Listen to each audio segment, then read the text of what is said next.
cause I'm sharp like a knife.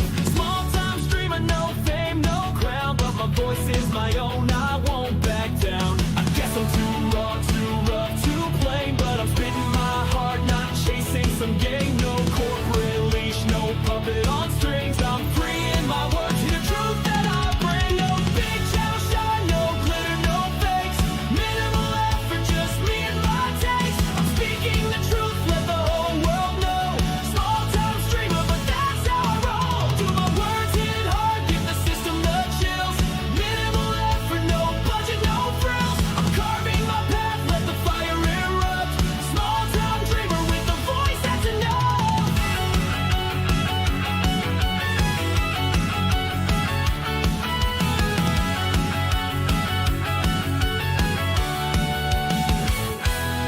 Got a webcam flicker and a beat in my chest. Bass takes in my veins, spilling facts is my quest. I'm breaking the mold, no mainstream appeal. Just a kid with a dream and a heart made of steel. I sift through the data, the left and the right. No bias, no agenda, just seeking the light. They laugh at my setup, my low-res stream, but my words cut deeper than the corporate screen. I guess I'm too raw, too rough, too plain, but I'm spitting my heart, not chasing some game. No corporate leash, no puppet on strings. I'm free in my words, hear the truth that I bring. No big channel shine, no glitter, no fakes. Minimal effort, just me and my taste. I'm speaking the truth, let the whole world know. Small time streamer, but that's how I roll. Do my words hit hard, give the system the chills. Minimal effort, no budget, no frills. I'm carving my path, let the fire erupt. Small time dreamer with a voice that's enough.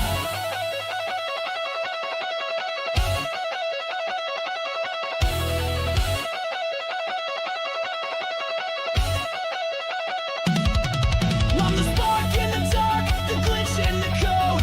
Carving my lane on this uncharted road. Million subs, no viral fame, but I'm owning the truth and I'm changing the game. I'll scream till my lungs give out, till the signal's dead. Every word that I speak is the blood that I bled.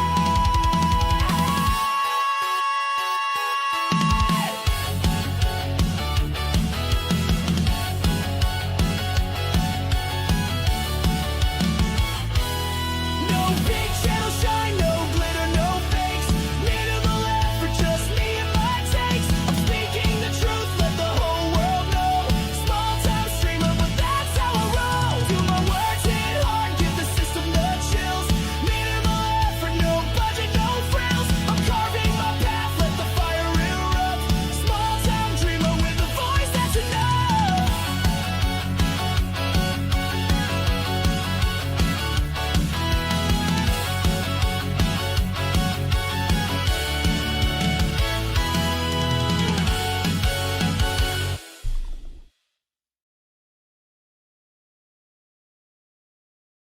Damn, DB Wild went way too hard on that one. Okay, so guys, fun fact. I tried to play Doom tonight. Luckily, before I got the stream started, I'm like, you know what? I'm gonna boot it up because I want to make sure that we have all the the shaders and stuff compiled before I even bother. And so I got the game installed, 70 gigabytes, not too bad. I had room for it, whatever. I removed Witcher 3, I think, just to make sure I had plenty of space. I go to boot up the game, and it says, screw you, basically. So apparently, the game makes use of ray tracing, which is fine. That's totally cool, whatever. But I guess my graphics card is so old and so underpowered that it doesn't have ray tracing built in. So, yes, DB Wild, dude, you outdid yourself. You enjoyed all the time spent with your kiddo, was able to get at least properly challenge some of the ideas today. Oh, so you're trying to convince it of things that it would disagree with otherwise. See, I did that once. One time I was arguing with an AI about whether or not it was PC to call Mohammed a kitty diddler. I think it's an AMD thing, Remy, but I'm not 100% sure, to be honest. Based on what I've seen, it's any GPU that doesn't have ray tracing built in, like native ray tracing, and 8 gigabytes of VRAM. Although I'm pretty sure mine's 8 gigabytes of VRAM built in. So I'm not sure if that's the problem. Well, Sally, you can give DB Wild all the credit. That was entirely him. Completely unprompted. I had no idea what got into him, but he cooked that up, and I owe you one, buddy. I really do. So anyways, guys, tonight was going to be a Doom stream. I was going to check it out. I was like, you know what? I've got Game Pass. Might as well check it out. But no, I instead got a swift kick to the nuts. You were trying to argue that we're all psychotic, and that being psychotic is a feature, if not consciousness itself. Yeah, I mean, everyone's kind of crazy in their own way. You're not wrong about that. Only NVIDIA GPUs 20 series and above have ray tracing, really. Oh yeah, DB Wild, you deserve a bow. In fact, let me see if I got a round of applause for you here. I don't know which one of these is supposed to be the round of applause. Is it this one? No, that's laughing. There we go. Sorry, that's terribly loud, I know. My bad. Alright, knock that off. We're done. We're all done with that.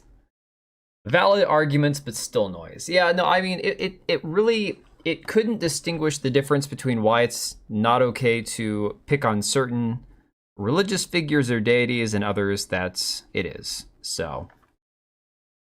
Ooh, we are getting the playoff brackets for softball and baseball. Oh boy, this is gonna be fun. Now that it's been officially used here, I'll be posting it on your cheap AI vid channel. Go for it, dude. 100%. You are more than entitled to. All right, so guys. I have no hate for Doom. I get it. Like, I can suck it up and go, you know what? My GPU is old as shit. I can just say, this is on me, this is my fault, whatever. I know I need to upgrade my GPU at some point. But this is kind of a bummer. I'm not gonna lie. This kind of takes part of the joy out of having Game Pass when you realize, yeah, they're gonna have games come out on it that you just can't play.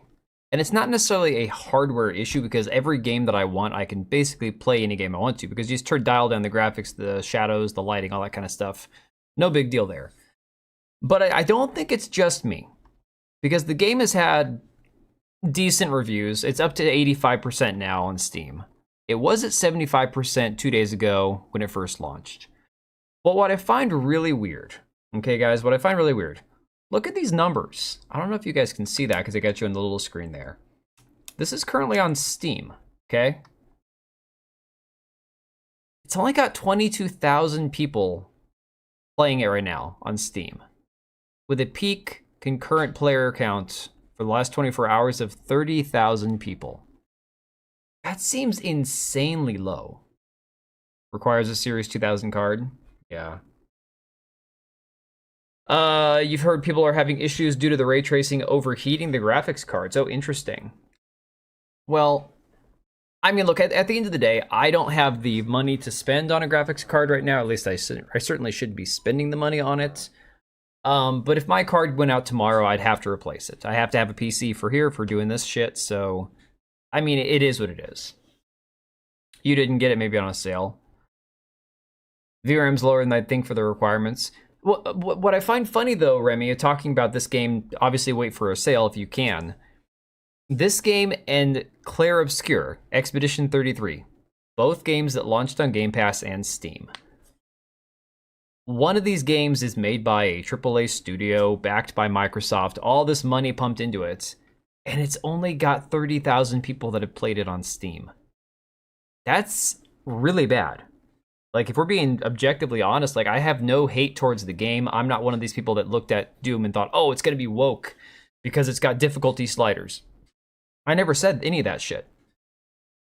But this is not a good sign if I'm being honest. You got Expedition 33 on release? Yeah, I didn't buy it. I still need to pick up a physical, not a physical, well, a Steam copy. I guess buying digital on Steam is the next best thing to buying physical. But no, I need to get a copy of it for real for myself. Ultimate means cloud play, my only suggestion. Can I play it through the cloud, though? Not an issue related to an engine change? I didn't even think about that. My graphics card would still have to. Would my okay? So that would take a load off my PC. That's one of those like okay. So a while back, that website app Boosteroid tried to get me to do like a partner affiliate link with them, and I think I still have one. But God, I've never even like talked about it or used it.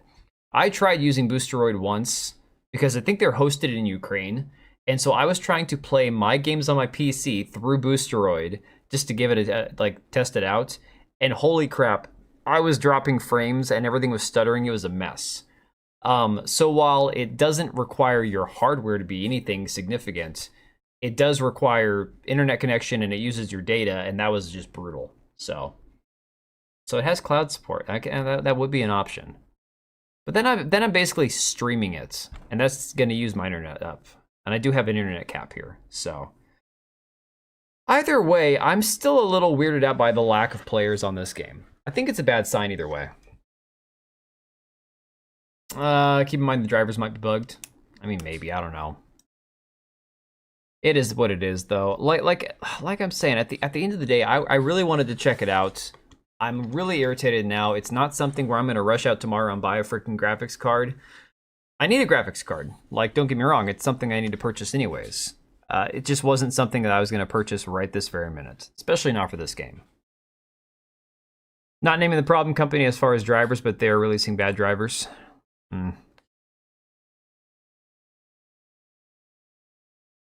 Oh, Helldivers trying to get me to jump into the game. Yeah, I mean, I saw that Helldivers 2 has got a lot of fun stuff going on, but I've only played that game like twice. I could never just jump into that game on my own.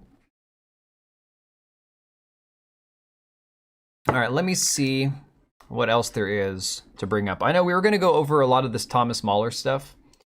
And then, of course, we're going to talk about Kirsche because... Is that how she pronounces it? Is it Kirsche, like the actual German word for cherry? Because in German, I always thought it was Kirschen.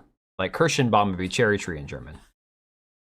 The funniest part, though, is how divided people are on this whole thing with Doom the Dark Ages. There are people who are like, oh, it's so slow and this parrying system sucks and the glory kills not being there is terrible. And then you got other people going like, oh, the game's fast-paced, it's awesome, I don't know what you're talking about, it's still Doom. So it just seems people are pretty divided on the game. What were we looking for? Oh yeah, Thomas Mahler. Thomas Mahler. Dude, they're still running articles.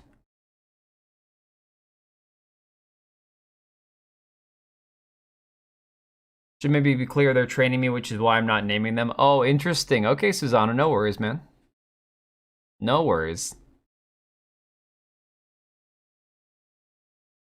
It's incredible how many articles have been written about Thomas Mahler and Moon Studio just in the last 3 days alone.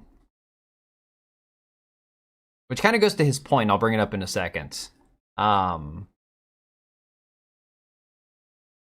is this at? I was looking for this old article about Moon Studio. What was the word they used? Toxicity? Toxic workplace. There we go. You can just trust Google to give you exactly what you want. Oh, man. Here we go. From 2022. That's what I was looking for. All right, let me drag this over here. We'll talk about this first, and then we'll get into this stuff with Kirsche. And that's gotta find the tweets from Thomas Mahler here. No, I had to do an about face. I was getting ready to stream this game, and all of a sudden it wouldn't load, and I Googled it, and I'm like, okay, so basically my graphics card is not gonna make this happen. So that's why we doing this stream instead of actually playing the damn game.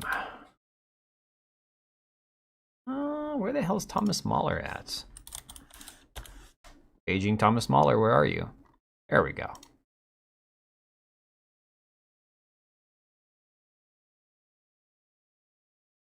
All right, I want that one and that one. Here we go. Almost there, guys. Ba-bum, bum, ba-da-da-da-dum, bum.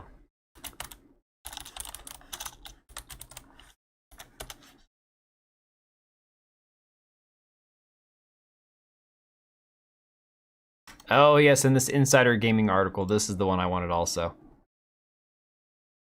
All right, here we go. GB Daily. I don't care about Games Beat Daily. Piss off. That's what you got on PS5? Well, here's the thing. I have no shade like towards PlayStation. I don't do the console war shit anymore. I used to do that. But I play everything on PC. That's for the sake of being able to stream it and use it for, content and actually, talking about the games that I'm playing. I own a Nintendo, I own an Xbox, so I could play something on either one of those. But if I'm playing a game, it tends to be that I'm streaming it or that I'm, recording video for background footage for my videos. So, yeah, he's a great dev. I did disagree with some of the stuff that he had to say about it, like his take on not using negative reviews to send feedback to developers. I'm like, well, what other feedback option do you have as a customer than giving a negative review to send a signal that, hey, I'm not happy with the product, right? But I understand his point. His point was that people who have a problem with a certain aspect of the game never change their review after the thing gets fixed. I think that's valid criticism, but I don't think it invalidates using negative feedback or the negative review as a positive feedback tool. Hey, Burner. Well, we are going to talk about Thomas Mahler and Kirsche and this whole thing with this idiot freak weirdo from Vice and all that, because we can't play Doom due to my GPU being a piece of garbage, apparently. Basically, Doom is throwing shade at my GPU. Oh, you haven't read into what he's currently saying, no opinion. Okay, yeah. We'll get into that in a second. All right, so let me go ahead and we'll switch screens here. Your message did go through. It just took me a second to see it. Dude, I don't know how Twitter does that. Sometimes if I jump into someone's live stream on Twitter X, it won't give me the option to chat. Yeah, it's better than missing out. That's for sure, Raziel. That is the thing. It's like if you have a way of playing it and you're not worried about like playing it for an audience, or if you're just playing it for you, like it legit doesn't matter. If I was gonna spend a night playing on my kids' Nintendo, like catching up on Tears of the Kingdom or something, I wouldn't worry about streaming it. In fact, I actually unhooked my capture card about a month or two ago, and I put it on my kid's computer because he wanted to start making like YouTube shorts of Mario Kart and stuff. And so I no longer can even play a Nintendo at my computer. I have to use the dock over here attached to the TV. Weird lag? Yeah, Twitter's weird though. Can be a fun talk, freaks and foxes. Here's the funniest thing, DB Wild. I don't even watch Kirsche's stuff. I don't. There are like no VTubers that I watch. I'm subscribed or I follow Gotcha Guns on Twitch, and even though he doesn't stream very often, when he does, I don't usually catch it. But he's like a VTuber who also does like taking apart and reassembling guns and stuff, so pretty cool shit. And then obviously like I'm subscribed to people who are technically VTubers on YouTube, although I hardly watch their stuff. So I don't understand VTuber culture. To me, it feels like VTubers are just digital furries, I kind of feel like if furries were sucked into like the internet, they would just be VTubers. So, I don't know. All right, so a few days ago, all the media outlets picked up this article, or this headline, right? You didn't know what that meant? And basically, the headline that a few of them ran with was Thomas Mahler saying, anyone who doesn't include 5 trans characters basically is going to be called a Nazi, right? And it says, Ori Studio CEO defends closure comments. Well, this particular Foxu is Kirsche. She's the Fox VTuber chick. Honestly, DB, I just usually follow her on Twitter. I don't get into the woo kind of shit. Like I said, for me personally, as somebody who's not a weeb, somebody who doesn't watch anime, somebody who's not really into any of that kind of stuff, it's easier for me to just follow her on X and to see what she posts there than to try to catch a stream or watch a video. Just finished Andor. The story isn't bad, but whoever wrote it sucks at espionage and combat tactics. Other than that, it seems okay. Yeah, dude, I thought season 1 was good. It was kind of a slow burn. It got better as it went along. There was a few parts of it I didn't care for, but in general, I thought Andor was probably a 7 out of 10, maybe 7.5. Thor approved, but something I'd ignore. So it says recently a story surfaced regarding Moon Studios, the developer behind the Ori series, and more recently of No Rest for the Wicked, an ARPG. It was revealed that the studio's CEO had taken to Discord to plead for positive reviews for the team's latest game, stressing that negative reviews and review bombing could lead to a studio shutdown. Thomas Mahler, the CEO, then appeared on X following a few articles covering his statements, altering and defending what he said very sketchily. This is a very, this is almost like hit piece type article here. In his rant, he suggested that crazies hating on him for not including 5 trans characters or political bullshit in his games are to blame for negative reviews. And again, I will push back a little bit because clearly, as somebody who has left negative reviews on games, not because of trans ideology or political bullshit, but because it's genuinely a bad game, I disagree with him that you shouldn't leave a negative review if you have an issue with certain aspects of the game. I do think, and I think Legendary Drops today covered it pretty well, that for games in early access, games that are going to be constantly evolving, games that are going to have stuff patched out of it, it would be nice if they were able to differentiate like what you're leaving a negative review for, kind of like point to what your specific issue is, not just like in the written review, but like as a list of problems like on a drop-down tab. And then if those things get addressed in a patch, they can kind of like put an asterisk next to the reviews that have those things, right? Oh, you like anime but don't really care for VTubers? I mean, yeah, it's an acquired taste. To each their own. So a recent article from Windows Central revealed Thomas Mahler's Discord comments in which he said, if you're writing here and enjoying Wicked and are excited for future updates but haven't left a positive review, it's entirely possible that we won't be around in a couple of months to do anything any more simply because we got review bombed, which leads to people not buying the game, which means we're not making any more money and we'll have to shut down. And again, I think what he is trying to stress is not that negative reviews for legitimate reasons are a review bomb. His claim, and again, there is a little bit of evidence to back this up, not a whole lot, is that the game got review bombed because of his stance on not supporting DEI as a practice in the games industry. He's very much, I don't want to have politics, like a political agenda in my games. I don't want to use DEI as a hiring practice or as a development practice.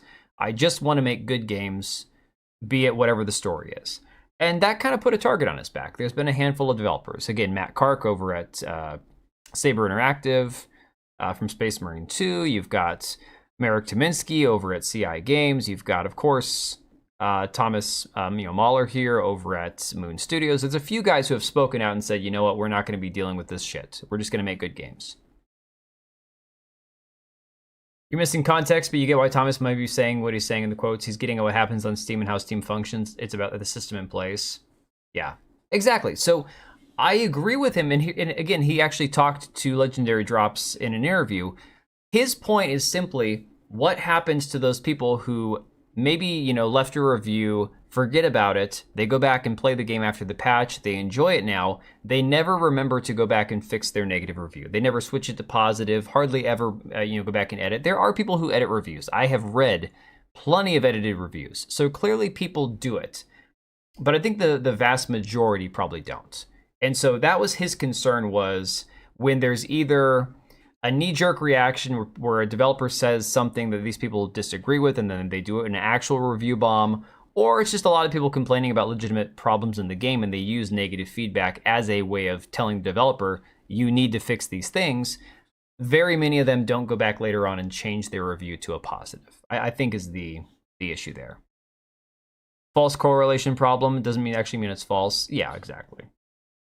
So it says Mahler caught wind of the article and responded to it on social media, going on a rant. This is the second or third time they've used the word rant in this article. Again, nothing, and I've read everything that he's been tweeting for the past couple days. Nothing he said is what I would consider a rant. Going on a rant against, quote, the press. Well, buddy, you are the press. And those who hate against him and his brand on social media because of past events and opinions. He slipped a bit, making some inflammatory comments. I've been hated on Twitter by a few crazies for years now, and I also saw the so-called review bombing because, according to those folks, I'm a Nazi.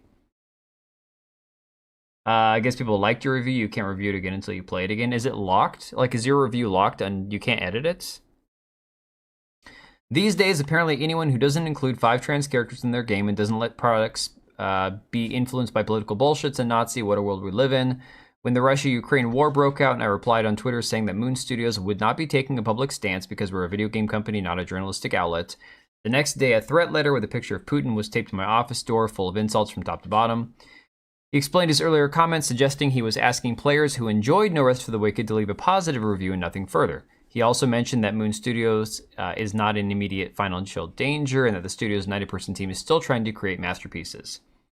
For the record, No Rest for the Wicked was rated mostly positive from 34,000 reviews at the time of publishing, so it's not as though the game is in a dire spot. Do you think Mahler is right to plead for users to leave positive reviews to battle back against review bombers? Well, if you enjoy the game, sure. Like, there's nothing... He's letting it get to him. There's literally nothing wrong with a person who sells a product, whether it's, you know, frickin' the quartering with his coffee brand coffee crap on, you know, on Amazon, asking for positive reviews if you actually like the product. Now, trying to influence people and say, well, even if you didn't enjoy it, maybe consider leaving a positive just to help us out. You know, we'll do better down the road. I think that that's scummy. But I don't have a problem with a company selling a product or a person who's, you know, obviously relying on good word of mouth to make his game successful, saying, hey, if you actually enjoyed the game, please leave a positive review. I don't engage, by the way, not saying what I do because of what I do is nothing. That's the safe thing to do, right? So yesterday, he put out this tweet saying, that's why we do what we do. Thank you. And you see this post from Reddit, from No Rest for the Wicked subreddit. It says, what an effing amazing game. I'm just here to say one thing. Game's effing amazing. I'm 46 years old, was coming to terms with the reality of enjoying blah, blah. I'm not even going to read the rest of it. I'm not going to Reddit. Reddit sucks. So this person here, Guthic, I don't know like how to pronounce it. We're just going to ignore the guy's name because I'm not even going to try to guess how to pronounce that. He says, I think personally most people enjoy your game once they get into it. I think, though, you're using this account to promote the game while at the same time getting extremely, in all caps, political, and it makes supporting the game difficult. Picking a lane would be very much helpful for you. Now, I'm going to give you guys a quick little bit of insight. I checked this guy out. Followed by Streamlabs, okay, that's your first sign this guy, he toes the company line because Streamlabs only follows people who are going to be, at the very least, non-controversial when it comes to their takes about like LGBT stuff and Pride Month and BLM and all that kind of crap. Dude's got a YouTube channel, like 19,000 people, I think. Mostly covers games, right? But if you just scroll through like his few Twitter posts he has, most of his posts are political, all right? JD Vance meme, talking about Democrats, talking about Trump, talking about Project 2025. And again, not very many posts. He's only posted on Twitter like once every month, it looks like. I think there's one on here. Yeah, Blue Sky, he's on Blue Sky. So again, doesn't post very often, but he himself has no problem being extremely political. Whereas Thomas Mahler has never once come out and said, yeah, MAGA, vote Trump, anything like that. He has been, I don't like DEI, and I'm not going to get political. And to these people, this is an extremely political comment, right? Don't pick a lane, don't engage, just saying picking a lane costs one sales. I mean, that's the Michael Jordan approach that, hey, Republicans buy tennis shoes also, right? To my knowledge, I have never seen Thomas Mahler ever be like, because I think he's what, German? I don't know if he's a German citizen. I'm not sure where Moon Studios is based out of, possibly Germany. I've never seen his political opinions.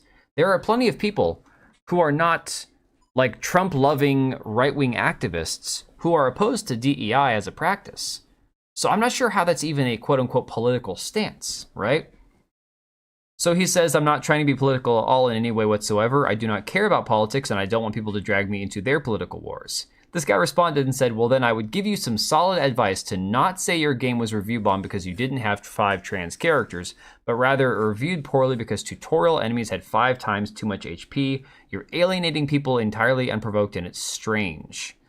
And he says, well, read up on why that campaign against us exists in the first place. This other guy responds, you yourself said your failure to oversee the game before the breach release led to serious issues. The streaming community gave up on the game after a day. That wasn't a conspiracy. I was kind of hoping you wouldn't be this way. There's just people unhappy with the product. So I don't know why Thomas Mahler gave this guy this much time, okay? But he went on and did a very long post. Says, my point is the main reason why Moon has been soaked in controversy in recent years is because a quite corrupt journalist started a hate campaign against us by interviewing 2 people we laid off while making outrageous claims of us being Nazis, sexists, rapists, wow, okay. Toby, certified rapist, and all kinds of stuff. Maybe not everyone is, but at least some people are trying to trap us into noise that has zero to do with the game. Yeah, I mean, that's definitely that's a reality. So the article he's talking about is this stuff right here. From GamesBeat back in 2022. Despite its beautiful Ori games, Moon Studios is called an oppressive place to work. So they went and interviewed 2 people, I believe, that had worked at Moon Studio. And at the end of the day, there's a lot of what people... Okay, so for example, there's a summary of allegations. You've got a screenshot here from Discord, okay? A sample of chat among the Moon Studios founders. One person says, and nobody cares what you think, really. Thomas responds, LOL, you're retarded. Woo! The big bad co-founder of Moon Studios told somebody they were retarded on Discord. That's it. Were charges filed? That kind of thing's illegal even there. What kind of thing we're talking about? No, this is not a situation where charges were filed at all. This is a couple of disgruntled employees said that it was a very toxic environment. They made claims that essentially the founders had problematic language. Like, okay, so one of them's an Israeli Jew, and Thomas Mahler's Austrian. So here you go. But the studio's behind-the-scenes atmosphere does not match the tranquility of its games. Based on interviews with current and former employees, many employees had problems with founders Thomas Mahler and Gennady Korol. I'm not even sure how to pronounce that guy's name. It's illuminating to see these allegations arose at a small company with all remote practices, a private company that treasures its independence and its anti-corporate culture. Still, the casual racism, sexism, and bullying amounted to what one developer said was death by 1,000 cuts. They took pride in their work, and they loved watching the fan reactions when the game shipped, but many found themselves wondering if the results were worth it. We created something special. I know the only way I was able to reconcile it was I was able to watch people on Twitch and watch other people get moved by it, and that was part of my healing process, because my suffering was worth it, because other people felt something in the end. I mean, so many of us were burned out.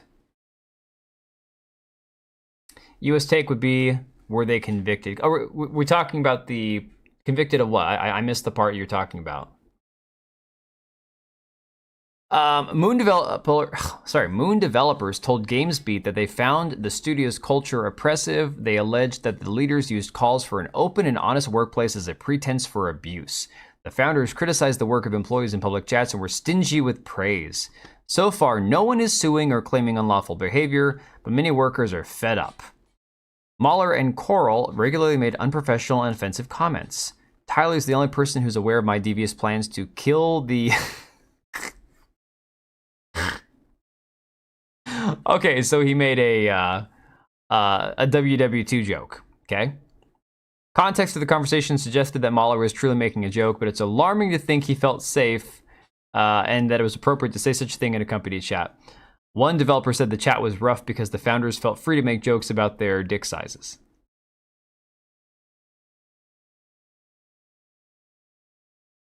You're not typing it? Those are terms that impact chat health. All right, well, I'm just gonna have to leave it at that then. We saw plenty of evidence of harsh language in chat sessions that we reviewed. While the founders constantly pushed for quality, they also gave conflicting or unclear directions when it came to feedback. They veered off plan and pushed for changes and threw the devs off schedule, and that contributed. Okay, so it comes down to crunch. Okay. Oh, they were kinder in person, but the pandemic meant they couldn't get together for retreats, and so the harsh online culture prevailed over a more benign in-person one. Praise was rare. Wow. This was gripping. Like,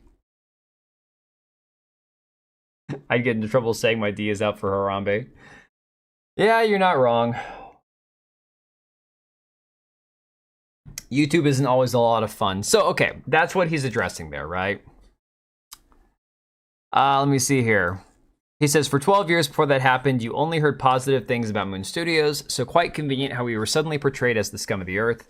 After that article dropped, people from the industry reached out to inform me that this article was penned in order to get unions into the games industry, and that Takahashi guy... Who's Takahashi? Is he? He's not the guy that wrote the article. Okay. Who wrote this article? Dean Takahashi, it is. Okay. So, in this situation, Thomas Mahler's addressing the actual author of the hit piece from 2022. And that Takahashi literally takes money from any source and then sells his voice, and nobody in the industry seems to care about that. He's been doing this since the 90s, accepting book deals and other in-kind rewards to then write critically about this or that company. The funny thing is that everyone knows about this, but nobody dares to say it out loud. And why doesn't he harm large companies in the same way? Because they're funding his annual summit. All that information is public. Just do some research. Here's him literally taking a paycheck from the Saudi government and calling Mohammed bin Salman a great guy, though misunderstood. What? For real? VentureBeat's Dean Takahashi, who claimed backlash at crypto was weird hater reaction, calls Saudi Arabian money massive opportunity for games.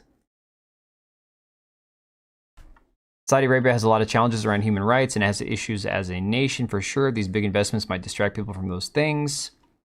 But at least the nation doesn't have its head in the sand when it comes to recognizing the importance of gaming. Yeah, this is the first time, like, I'm starting to remember the name Dean Takahashi. I didn't remember just based on, I've heard the name before. Okay. This is who this guy is.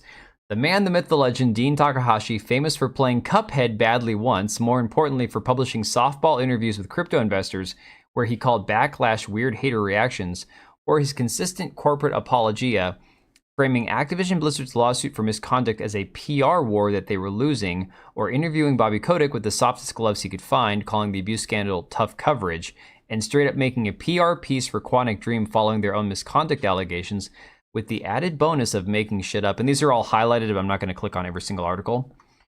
Has published another incredible piece that basically boils down to the sentiment: if one door closes, another opens, with the open door being Google Stadia shutting down and the other being taking money from Savvy Games Group, Saudi Arabian video game holding company sponsored directly by Saudi Arabia. Oh, and by alleged murderer Mohammed bin Salman Al Saud. Mohammed bin Salman Al Saud is a very interesting murderer mind, having directly ordered the assassination and dismemberment of a journalist receiving his fingers as proof of death. Wow. And this Dean Takahashi guy was praising him? That's crazy. Holy shit. So Mahler continued saying, we're still getting attacked over this years but sure, Mohammed bin Salman's an amazing guy, and Saudi Arabia is the future of gaming, but that Mahler guy who made 2 games about a cute forest spirit that were all about love, family, and friendship, he's a Nazi. And yes, I 100% take responsibility for my own failures. I tried to cram too much content into Breach because lack of content was the major criticism when we originally launched. That resulted in the balance of our game being a bit off. We fixed that within a day, and now people seem very positive, and we have a lot more amazing stuff coming. I have a clear conscience. It's just beyond silly that there's constant hate campaigns from press outlets that clearly are corrupt, penned with an obvious agenda without ever giving the party that's being accused of something a fair way to respond. Are we perfect? No, who is? But why call us a bunch of Nazis and racists and sexists knowing that a ton of people out there will just read those headlines and absolutely 100% believe every word written in that article? That's why they do it. That's 100% why they do it. So after all of that, this guy still responds and says, okay, so you have to consider that I did play the game through 3 times. Once on release of Breach, which I gave up because it was miserable, a second time after hotfix 1, a third time after hotfix 3. I would very much like to review the game properly, but you make it very hard. Wow. He's saying, I don't like your opinion, so you make it hard to review your game. So Mahler responded and said, if you don't like the game, you don't like the game. We're doing our best to perfect it, but it's entirely possible it's just not your thing. And that's not the same thing as like when Daniel Vavra said, don't buy my game. I think Thomas Mahler is being a lot more civil and a lot more customer-minded, which I do think Daniel Vavra definitely could have learned from this interaction here. He says, I very much do like the game in its current state, but to put this bluntly, you're Elon Musking this. There you go. You're asking people to enjoy the game in spite of you, not because of you. I am begging you to rethink being so political on Twitter. It's not a good look for your game. Again, Thomas Mahler, I've never heard him talk about actual politics or his own political opinion. I never ever said I want to talk about politics. I'm a game developer, not a journalist. I do not care about politics, never have. I never make political statements. I'm not sure where you're getting this from. Yeah. And this is the thing. This guy, all he does is tweet about politics on his own account. And then he goes to Thomas Mahler and says, yeah, you shouldn't be talking about politics, right? Yeah. So a couple hours later, after this interaction, which I was like, dude, you gave this guy way too much of your time. Mahler says, I find it positively shocking that we have games journalists write scathing articles about us by lurking in our own Discord channels, which again is where they got the comments about needing positive reviews for the games. Thomas Mahler didn't go on Twitter and publicly state this. It was on Discord, which is 90%, I guarantee, people who are playing the game in early access and who are wanting to have direct contribution to feedback to the developers and all that. Literally trying to pick apart any sentence I'm posting in order to then create controversy. But when I post information like this that you'd think would generate a huge reaction, since I'm making actual allegations that have been verified by high-profile members within our industry over the last 3 years, not a single one of these journalistic outlets picks up on it. And guys, I Googled Thomas Mahler's name and looked through all the news tabs before we brought this up. There's no article mentioning him talking about this Dean Takahashi guy, or again, the Saudi prince, or any of this stuff. There's no articles about any of that. He's 100% correct. Not even to make us look bad, it's amazing how blatantly obvious all this is. One would think that some journalists should do some research now. Someone would try to chase the truth and follow the money, but nope. When it comes time for the gaming press to actually show some journalistic integrity, literally none can be found. That's honestly a shameful display, and if journalistic values would mean anything to these outlets, heads should be rolling right about now. These are the news outlets gamers are reading. They pen the words a lot of you believe, and I've never seen a more blatant display that actual journalistic integrity is not a thing in the gaming press. Shame on you.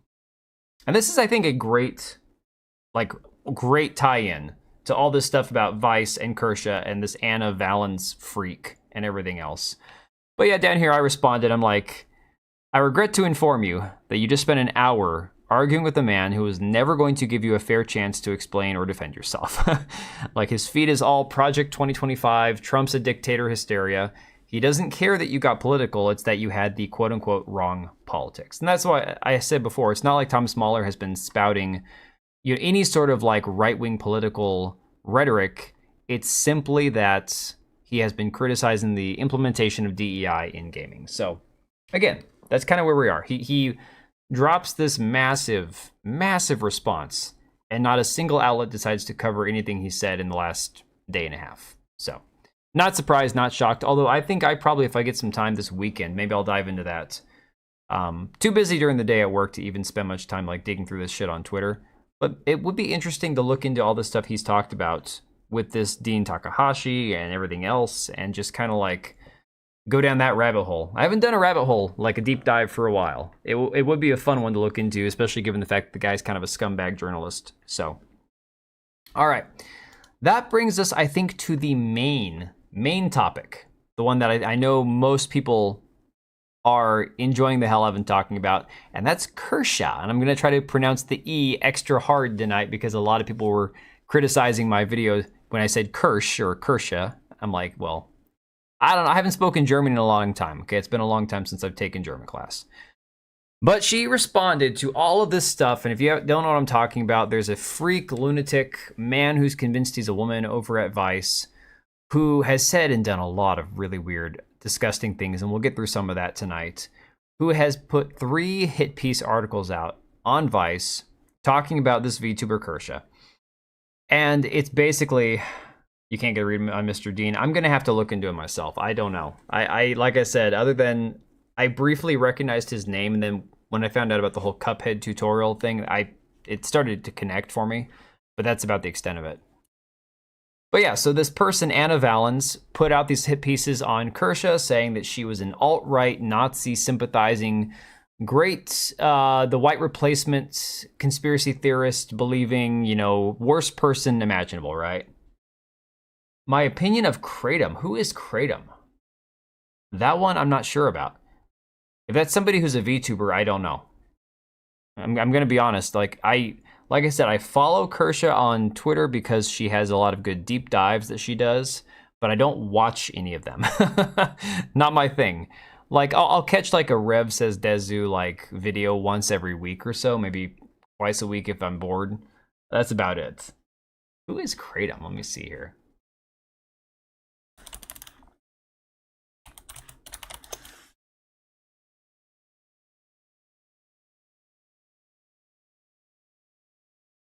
I don't know who that is, who or what that is.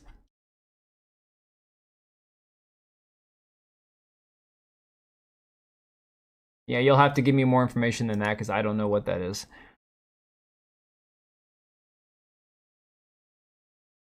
Oh, it's a legal substance? Okay. Oh, I think that's what I was looking at a second ago. Hang on a second. I think it's with an O, though. It's a plant. Produces stimulant effects with users reporting increased alertness, physical energy, and talkativeness. I don't think I would need that, if we're being honest. I've never even heard of that before. Hey, fight me financially. It's a mind-altering substance. Well, it looks like it's legal in some places. I don't know. What's the street name for it? Street names are Thang, Kakuum, Thom or Tom, Ketum, Bayek. I've never even heard of this drug.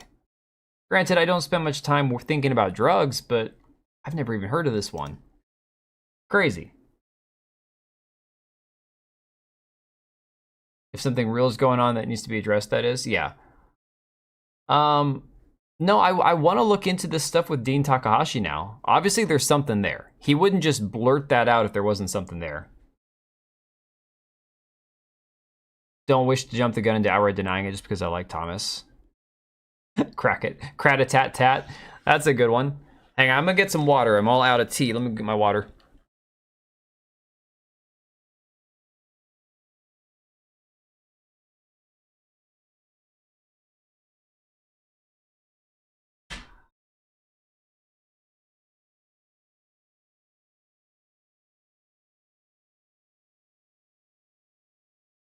Couldn't attach him to the union end being the issue. The counter wasn't enough. Require evidence that is. I mean, yeah, there's. Look, last thing I want to do is give somebody who I like more benefit of the doubt than they deserve, just because I generally like their opinions or the work that they're doing. Even the best people on the planet are occasionally wrong, say things that they don't mean, or say things out of context.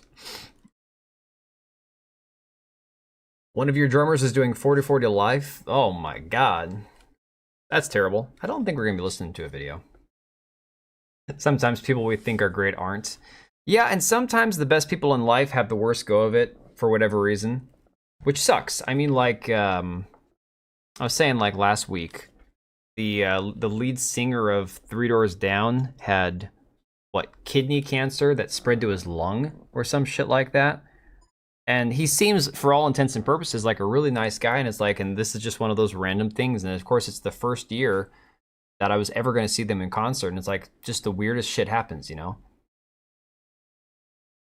And a lot of times, people that you think are great are complete scumbags, but they hide it really well. So, who knows? All right, so the hit pieces no longer exist. Let me do something real quick. I wanted to have one of them here because it sounds like Sportskeeda still has their article up. Let me see if I can find the one from Sportskeeda real quick. Or they might have deleted it also. Let's try Sportskeeda. All right, they've still got their article up. There we go. Sportskeeda is asking you to show notifications. No, absolutely not. We don't need no stinking notifications. Yeah, I thought this Thomas Mahler thing would be interesting for a follow-up video, but I was not going to have time for videos today, unfortunately. Here we go. Takahashi was the transman that had something to do with AC Shadows and used to work with Sweet Baby. I could be mistaken. Different person. Different person. So the person you're thinking of was a person younger than Dean Takahashi. And she, I'm going to say she because she's a biological female. She took the name of an anime character, and she was the one that did that Twitch stream where she was complaining about how the industry won't hire Sweet Baby Inc. employees or former employees or whatever. And I just can't remember the name that she used. But yeah, she used an alter, like a pseudonym, I guess, or pen name of an anime character.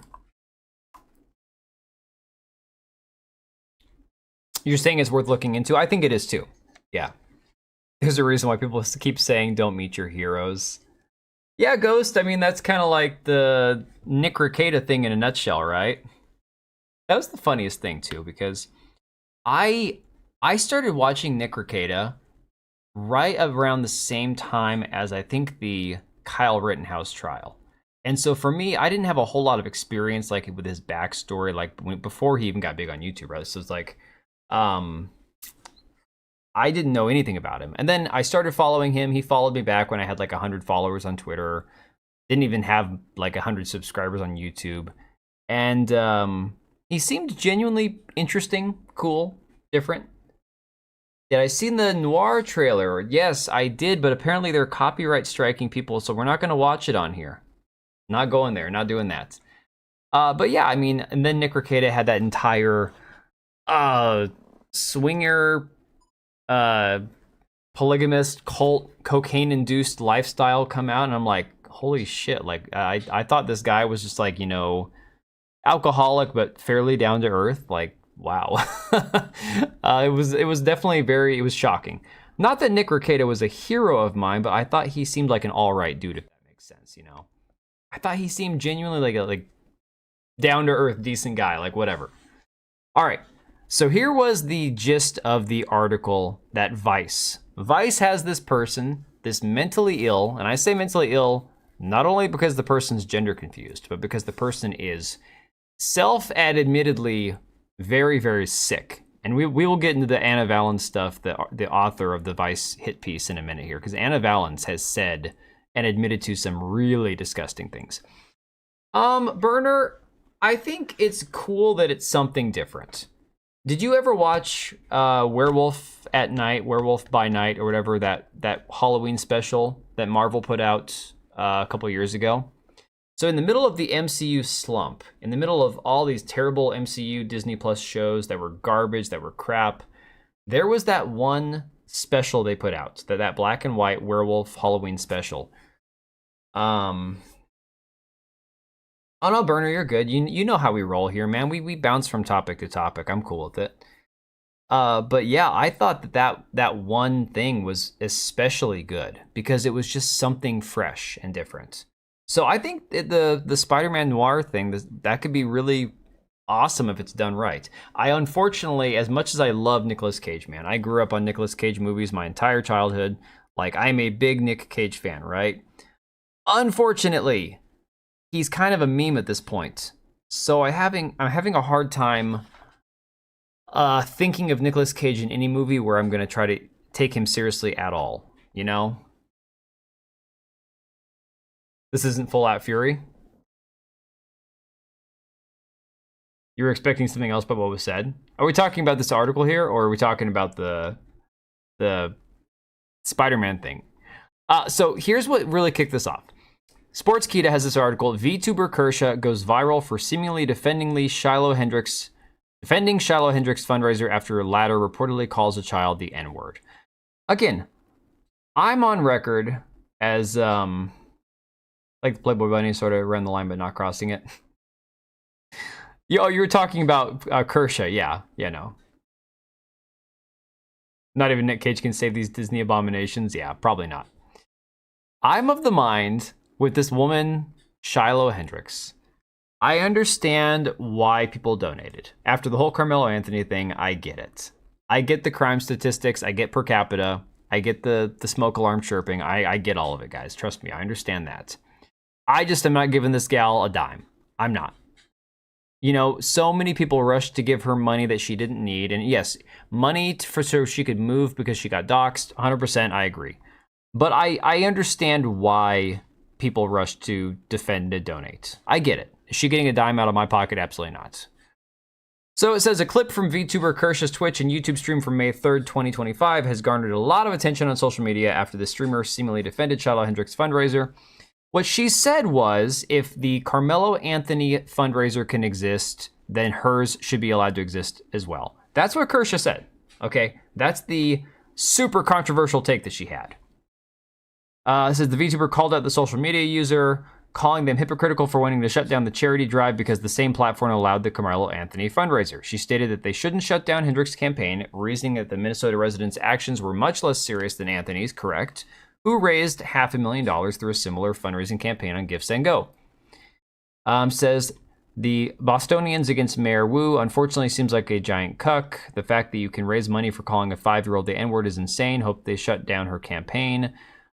They shouldn't. They didn't shut down Carmelo Anthony's campaign, so getting mad at this just outs you as a very hypocritical person. Yeah, I think that's fair.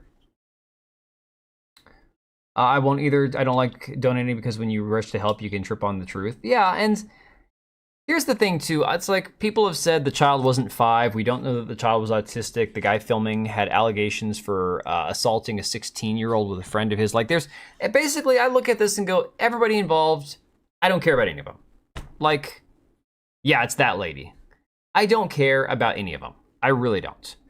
I have no feeling one way or the other about any of them. You're not touching this? Yeah. I've said before, you know, on people being like, oh, well, it's normal for a kid to go into someone's diaper bag and steal stuff. I'm like, look, I live in a predominantly white area.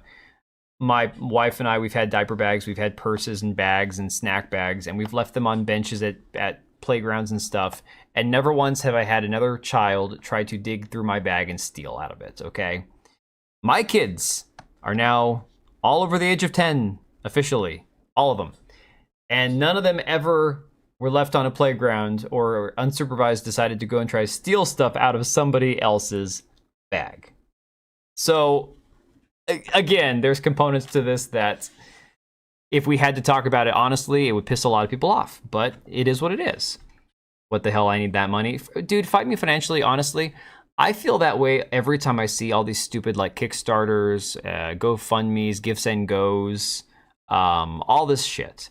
Because I'm like, okay, my wife and I, we can pay our bills. We can pay our bills. We can slowly pay down some credit card debt, you know, some stuff that we've spent like on our vacation last year and pay stuff off over time. It's going to take us forever. Eventually, my second car will be paid off, you know, whatever. But I look at these and I go, so many of these people, like they do these things, they do some crazy viral shit and people give them like $500,000 and I'm like, you could give me 50 grand and I could put a down payment on a house and I can move out of my shitty apartment I've been in for 10 years. Like, I'm just going to start a Kickstarter for that or like a GoFundMe or a GiveSendGo. Help me get a down payment on a house, you know? Do something positive. Get my kids all their own bedrooms so none of them are sharing a room anymore. Minnesota has the largest Somalian population outside of Somalia. Don't trust the cities. True, but don't trust the cities anyways. You know, just disavow everyone territory, right, Susano? I mean, that's what I've said. I look at it so much as I don't care about that woman personally because, I mean, can I be honest? I'm white. I can say it. She looks like a white trash meth head. I have no use for her. I don't. And let's be fair. The kind of person who's going to be willing to just randomly say that to some stranger's kid and then flip off the camera without any concern. Yeah, everyone's like, all right, based and stuff. You don't want to be with that woman. You don't want to be with that woman. Somebody pointed out, well, she's only getting the money because she's hot. And I'm like, are we looking at the same woman? Like, this chick is rough, okay?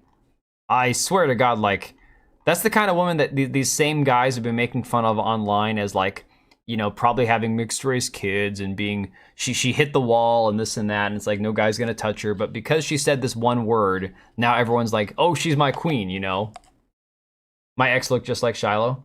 Fair take. Yeah. I mean, I just think, honestly, it's one of those things where it's like, I just don't have any use for anybody involved. But again, I agree with Kirsche.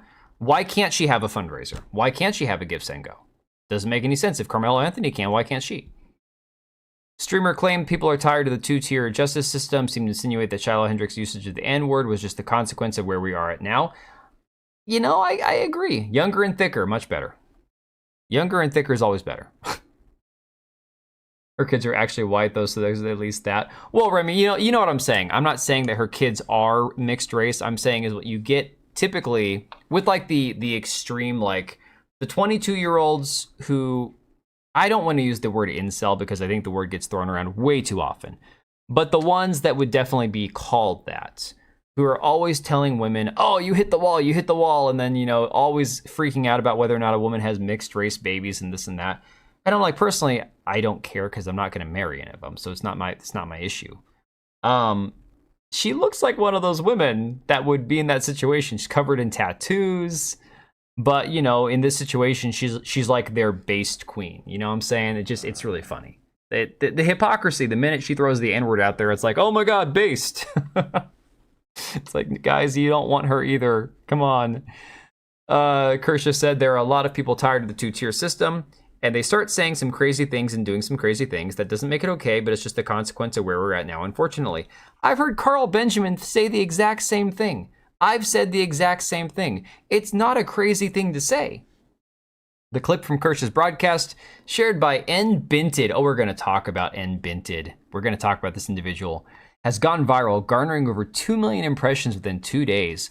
Later on in the stream, Kirsche called out both sides for advocating violence against people and said, I don't like seeing this kind of violence against other people. Not that words are violence, but there are people advocating for violence on both sides, and I don't like seeing that. Yeah, I've seen, and here's the thing. It's just like the Kanye West song that just came out, right? The Ye song that just came out. Should he be allowed to sing it? Sure. Do you have to listen to it? No. Do companies that don't want to play the song have to play it? No, it's their right to put whatever music they want to on there. But you see people who are either seriously or jokingly rocking out to this new, you know, the HH song by Kanye, right? And you get people quote tweeting him going, oh, we used to do something about these kind of people. Okay, you don't have to like the song or like the fact that somebody else is listening to the song, but you do not get to advocate for violence against somebody, even if you truly believe that they are a Nazi. That's not the way it works. Like this whole punch a Nazi thing? No, you don't get to punch a Nazi, in fact. In fact, you punch a Nazi under the United States, you know, the laws that we have, our protections we have for, you know, life, liberty, pursuit of happiness, self-defense, all this wonderful stuff, you're in the wrong, whether you like it or not.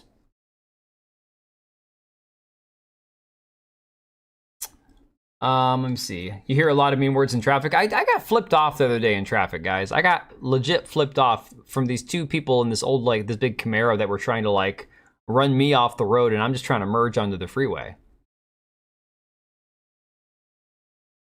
It's ending finally. For all she knew, the kid was trying to mug her money. She retaliated. Yeah, but you also have to consider she's an adult, the kid's a kid. I'm not justifying, like, again, I said my first issue with all the people who are like, oh, he was 5 and he's autistic. Where's his parents? Like, I'm over here going, me, 3 kids, you know, multiple ages. Never let them out of my sight on a playground. Even if I did, they didn't go over to and try to steal from anybody. Like, come on, really. And Bint is on the spectrum, terminally online, like posting every minute on X. Oh, so he's like JDA. Okay. Freeway bandits. All right, so Kirsche put out this document, this Google Drive, and I never even opened it. I don't even know what is on it. So here's what we're gonna do. Just because I have to be careful what we open here on YouTube, since I haven't looked at this, I want to see what was in here. Oh, it's an open letter. Okay. That's pretty, it's kind of cute. Okay, I gotta show you guys. This is actually kind of adorable. I don't get into the whole VTuber anime weeb waifu cringe stuff, but this is actually kind of cute, not gonna lie. An adult bro, you mess with my purse, you're lucky you aren't dead. Well, if it's an adult, yeah, it's a different situation. Kirsche is known to make exceedingly autistic docs. Well, this one's pretty funny. Why is Vice's Waypoint pushing for 2018 style cancel culture for VTubing? Or an open letter from Kirsche Verstaal. Hi Vice, what the F? I'm Kirsche Verstaal. I'm a VTuber, which means I stream with a digital avatar. You can catch me on my stream. I play games, watch memes. I basically just tangent on whatever I find interesting. Also, I'm not a Nazi. They walk funny, did too much meth, and didn't like to laugh. Oh yeah, that's pretty funny. And they probably would hate me and most of my friends, so how come you keep calling me one? Vice used to be known for honest, real stuff, kind of like what Gawker aspired to be. Before you know it, decided to step into the ring, brother. You did a whole issue dedicated to people who are mentally ill. You sent Dennis Rodman to North Korea.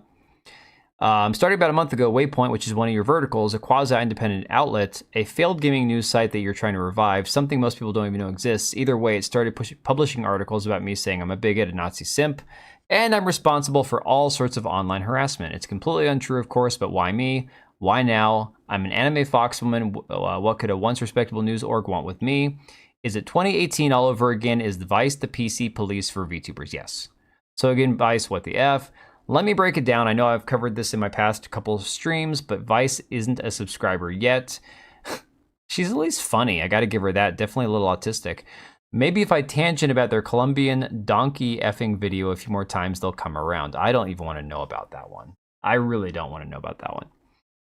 Here's the headline from the first article you published about me. This is, of course, where we got the thumbnail that people have used. I've got it in my thumbnail tonight. Why is this gamer subs VTuber pushing the great replacement theory? So what Anna Valens tried doing was getting gamer subs, this company, to drop Kirsche as a partner, right? To no longer affiliate with her. They managed to get this Crime Boss game, a game that I've never heard of until this entire controversy. They managed to get that game to disassociate from Kirsche, even though she was the only streamer, only significant person at all that was in any way giving them any promotion of their game.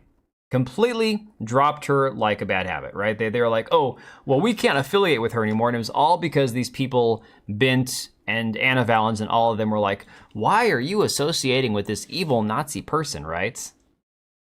You really don't want to know about that one? I've already known about it on Kirsche's stream. I don't want to know about it, man.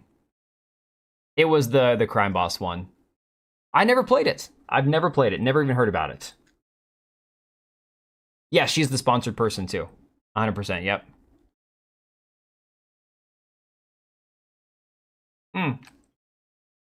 So Joshua, I'm not going to argue there.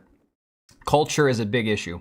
I've said for a long time, like when Asmongold got in trouble, I say trouble in air quotes, for saying that, you know, not all cultures are created equal, that there's a reality to that.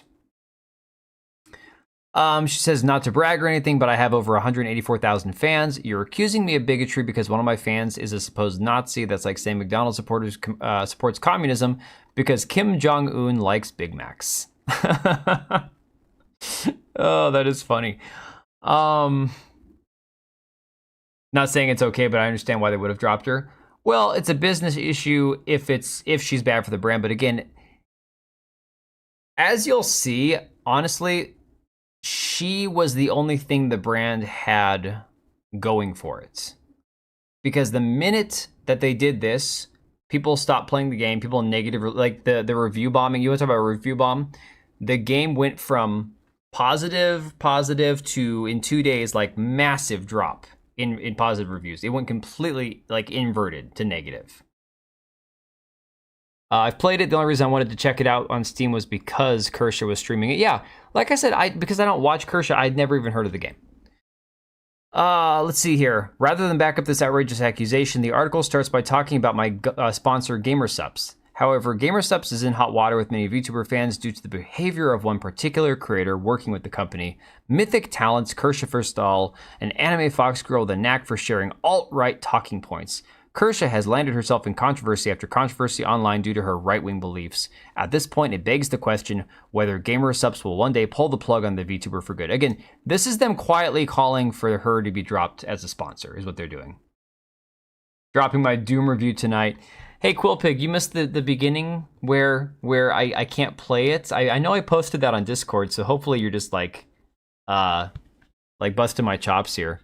But yeah, I can't play it. Graphics card says no. It says you have no ray tracing, you broke bitch. You don't get to play it. She was the only one that was sponsoring the game. I had never heard of it. I sift through tons of indie games. I get offers from Keymailer. I'm always looking at what's, trending. I've never heard of this game before. That doesn't mean that I'm the arbiter of what's popular in gaming. I'm just saying I'm plugged in, relatively well, and I had never heard of it. So she goes, my first time hearing of all this supposed controversy. Literally, I've been sponsored by GamerSups since September of 2023. This is a tactic called manufacturing consensus, where activists claim everyone agrees with them to make their points seem legitimate.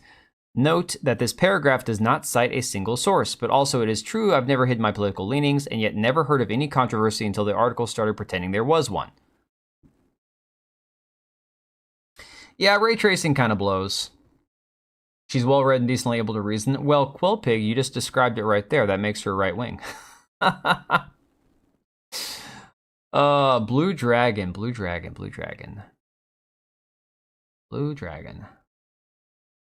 Why does it sound familiar? Wasn't that a game that just recently came out? Let me see here. I had a few weirdos on Twitter harassing me, but as an oppressed person of anime, I am used to that kind of thing. And the sources cited in the article are anonymous posts on Reddit. Really, even the people making the post claim they don't watch me and are just repeating hearsay. So a Vice journalist is repeating hearsay from someone who is repeating hearsay, really? Here's the headline of the second article Vice published about me. I'm glad she has these in here, because now that the articles are gone, I can't see them. Somebody archived them, but I didn't manage to find it before I started streaming. VTubing has an elephant in the room, bigotry. VTubing has a problem with right-wing harassment. Anna Valens shares her experience. Again, shares her experience, even though Anna Valens is a dude.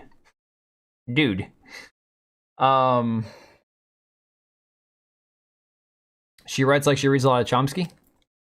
Well, Neil Chomsky, it's Neil Chomsky, right? He's not right-wing, as far as I know. I could be wrong. Maybe I'm thinking the wrong guy. I know the name Chomsky. I have never read Chomsky. Obviously, I think harassment is bad. I don't do it, and I tell my fans not to do it. The suggestion made repeatedly in this article that I and my fans endorse harassment is false. In fact, fully half of the tweets quoted in this article are from a person who goes by nbinted or bint, who has serial harassed me for months. Does Anna Valens mention this in her article? No. And here's the thing. Kirsche says her article. I would have straight up said his. Like Kirsche is being nice by saying Anna and her. Like, that's a dude.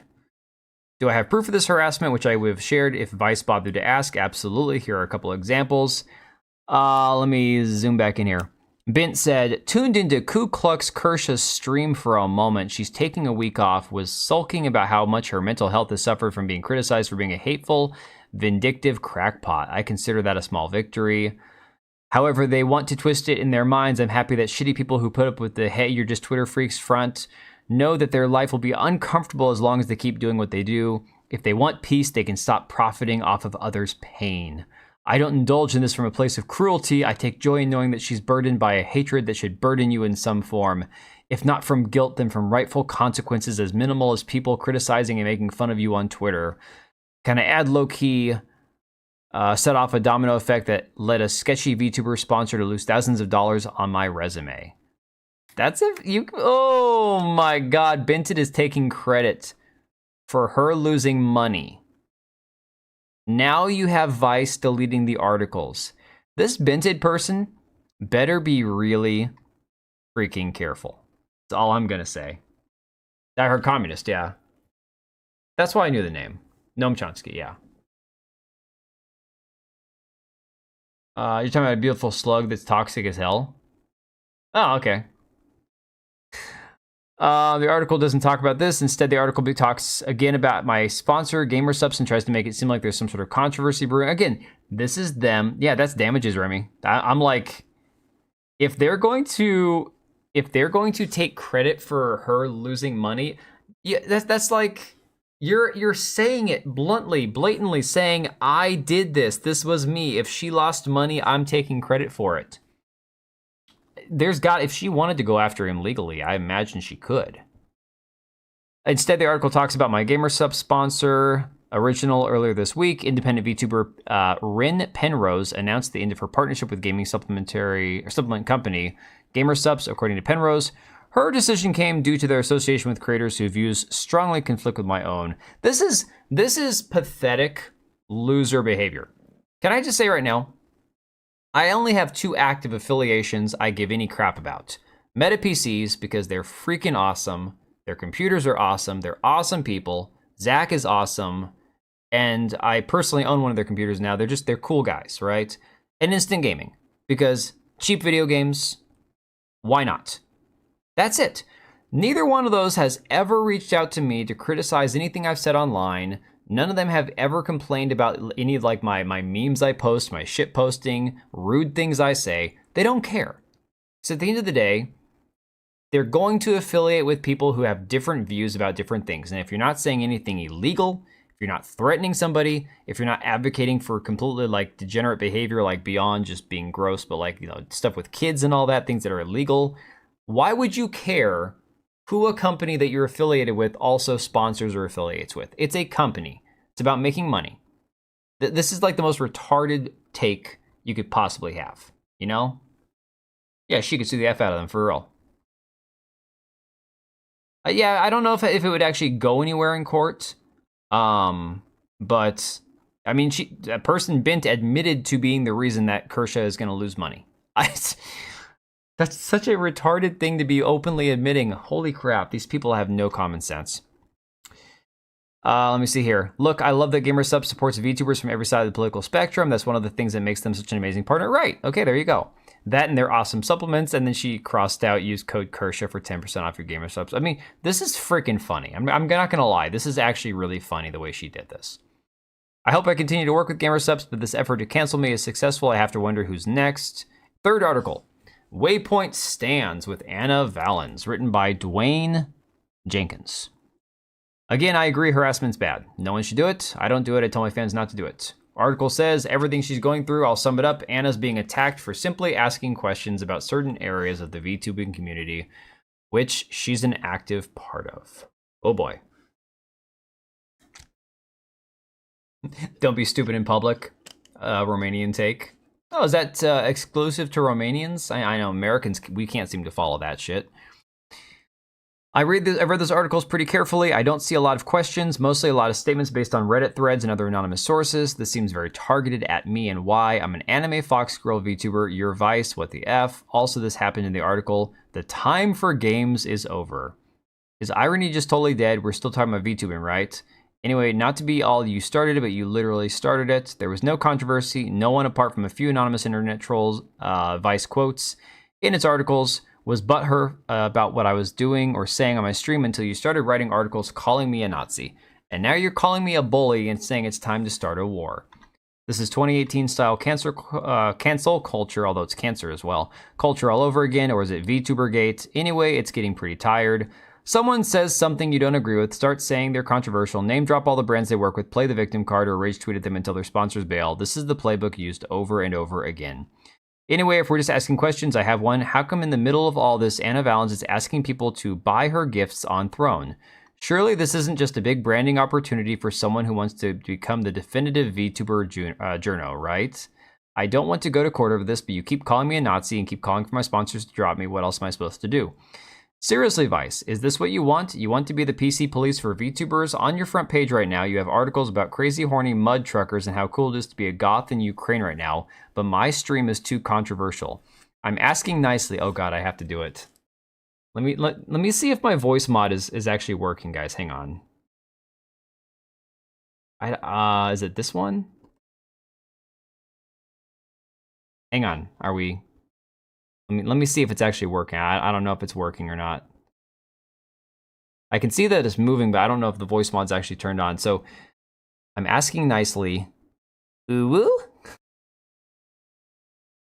I have no idea if the ooh-woo worked or not. I got no clue. Please take these articles down and stop pretending there's a controversy where there isn't. I promise if you do, I'll go back to streaming and you can go back to reporting on the Berlin Sex Toy Expo or whatever it is you do now. Oh, man. Unless that troll is V. Yeah, don't trust V. Ghost, I don't know. I couldn't tell if my voice mod was on or not. It didn't work. Yeah. The damn thing, it's just like... Oh, you saw some guy defending the Vice editor about his fetish? You used to game with V? I told you guys, I'm not happy with V. He called me gay like a year ago. I was playing frickin' Chivalry 2, and somebody in the game's name was the Romanian V. And so the next day on Twitter, I asked him, like, hey, do you play Chivalry 2? I thought I saw you on there. He's like, no, I don't play LGBT games. And I'm like, Fuck you, man. No, V's all right. Here's the thing about V. You don't have to agree with everything he says. You don't have to agree with all of his takes, but he is authentic. Is he? Dude, get out of here, man. Get out of here. What are you talking about? Hey, Chivalry 2 is fine. There's nothing wrong with the game. It's just a fun smash around, you know, beat each other up kind of medieval combat game. There's nothing like gay about it, man. Come on. Y'all are too mean. All right. So Kirsche decided to post this, what? Earlier today, it looks like. He's also stuck in the 90s satanic panic. V is? What are you talking about? V is a atheist gooner making a hentai game. What are you talking about satanic panic? Like, the man is a right-wing atheist, pro hentai. I don't think he's in the satanic panic.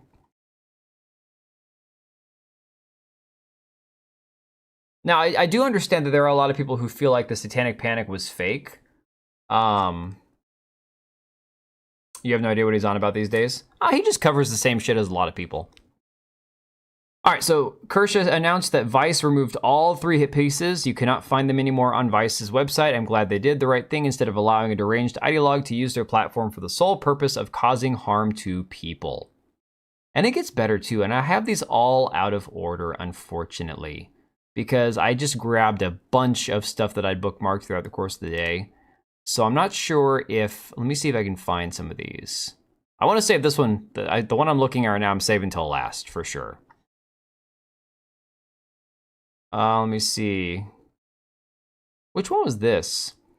Trigger Point said, I hope after the success Kirsche has that Valor, VA lore official, also threatens legal action to get this smear job taken down. This was another one by Anna Valens. That was, these VTubers want you in their lewd game you might want to pass. Again, trying to talk about specific VTubers. This Anna Valens person has a massive axe to grind against a lot of VTubers. Yeah, no, DB Wild, I know it wasn't fake, but a lot of people are arguing it was fake. And I saw Razor Fist and John De La Rose, and a lot of people all say the same thing, that it was fake.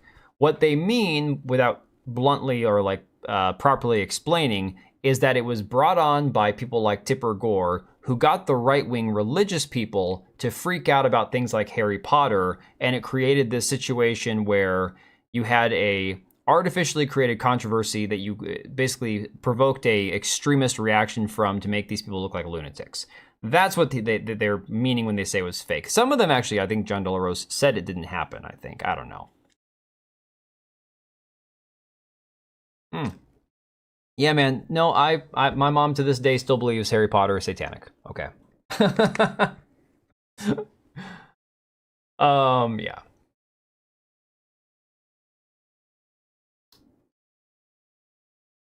Well, I mean, Ghost, I don't find myself disagreeing with most of V's takes. You don't understand what's being said due to a lack of context. That's okay.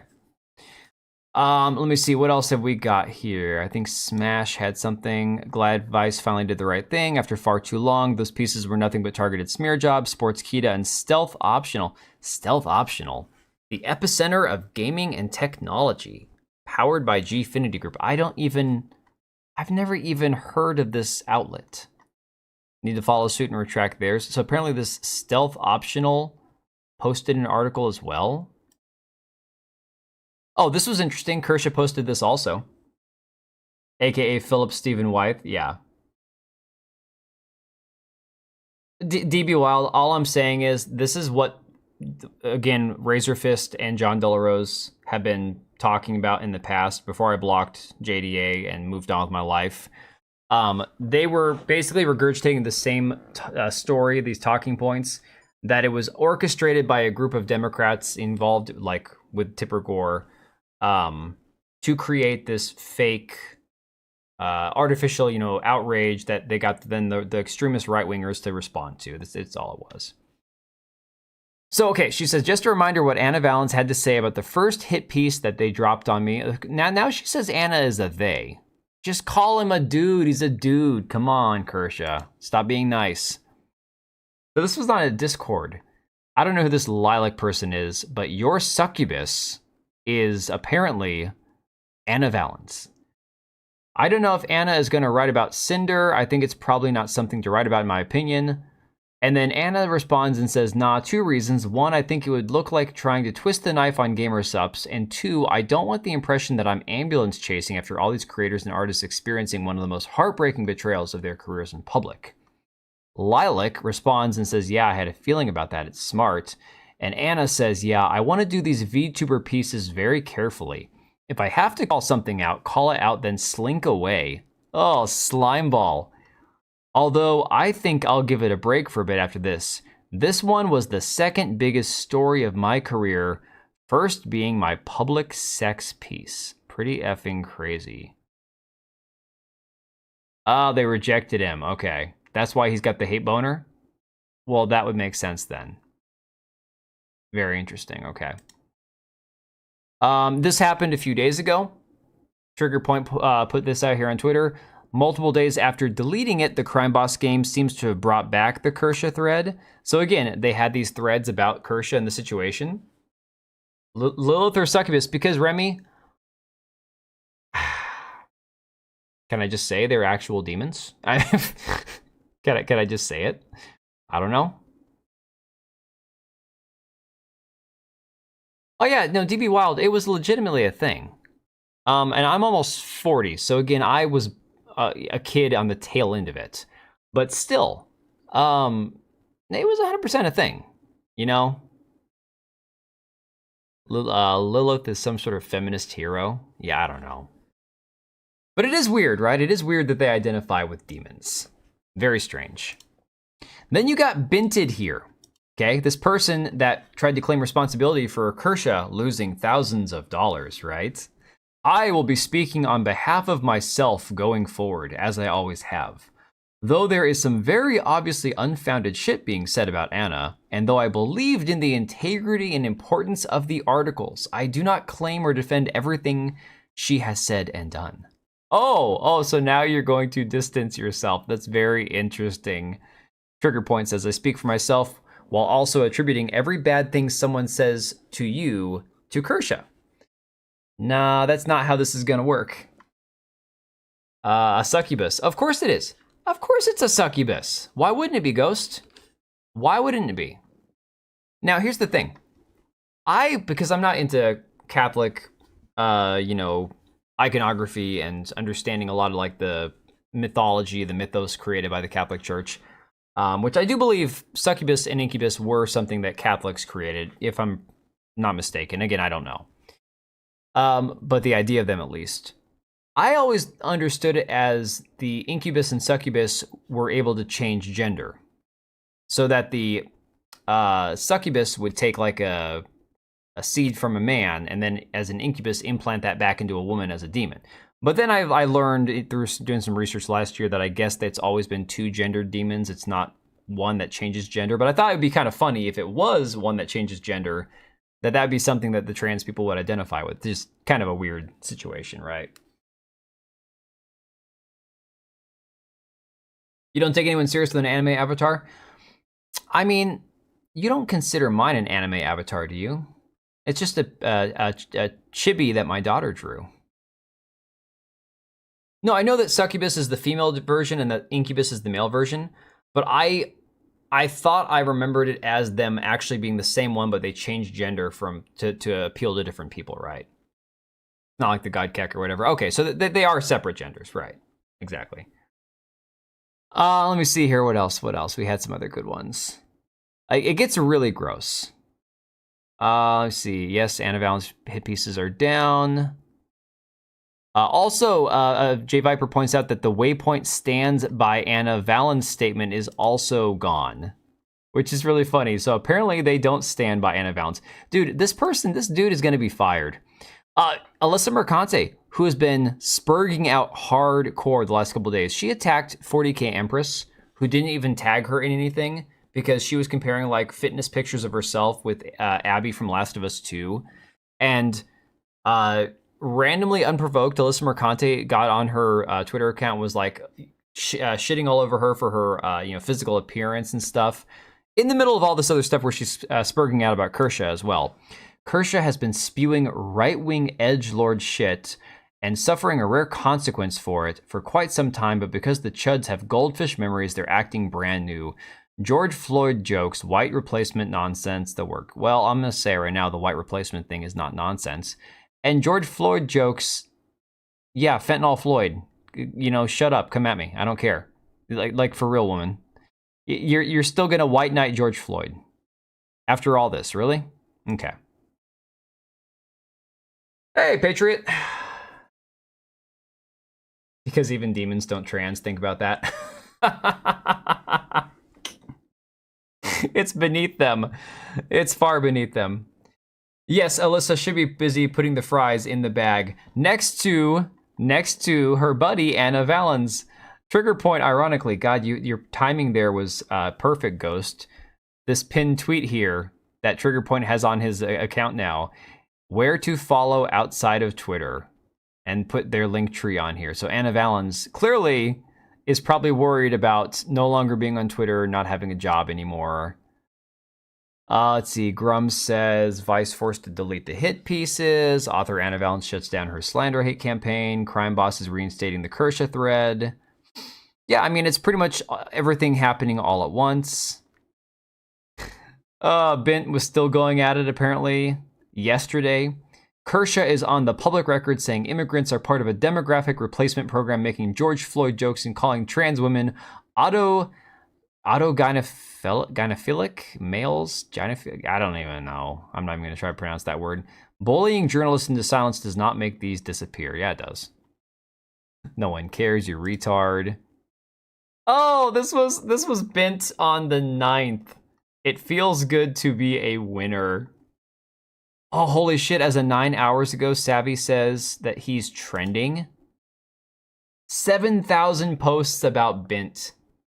Holy crap. Oh, Shadowhunter, dude, I agree. So, I don't know if you guys have seen, Toasty,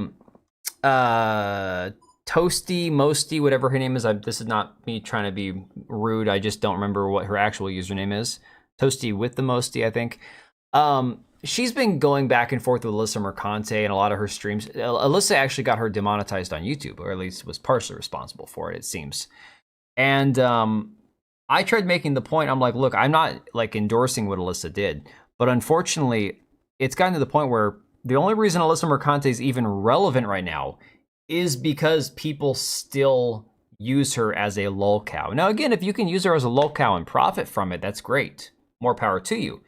But don't be surprised when she does this kind of shit to try to deplatform you or go after your money or whatever, because she's got no ethics whatsoever. So I find it to be, Alyssa's boring. She's not worth it. She's had me blocked for a year. She's never unblocked me. And I couldn't give two shits about her at this point now. She's like the most boring woman on the planet. Gets aroused by pretending to be a woman. I think that's what that is, you know? Toasty with the mosty. Thank you, DB Wild. Let me see. Do I know about Anna Valens' Twisted Fantasy? Oh, trust me, it's more... Truth, there might be more than you actually know, because it's beyond the fetish fantasy that they have, right? So this other person, Nyara VTuber, has also been harassing Kirsche, trying to get her deplatformed. Of course, had to point out Vice pulled the articles on Kirsche following her threats of legal actions. I'm not so sure if this was a smart move. Of course it was a smart move. You absolutely should pull down the articles. It takes away the threat of a lawsuit. Okay? Let me see here. All right. So, I wonder if somebody's got the actual...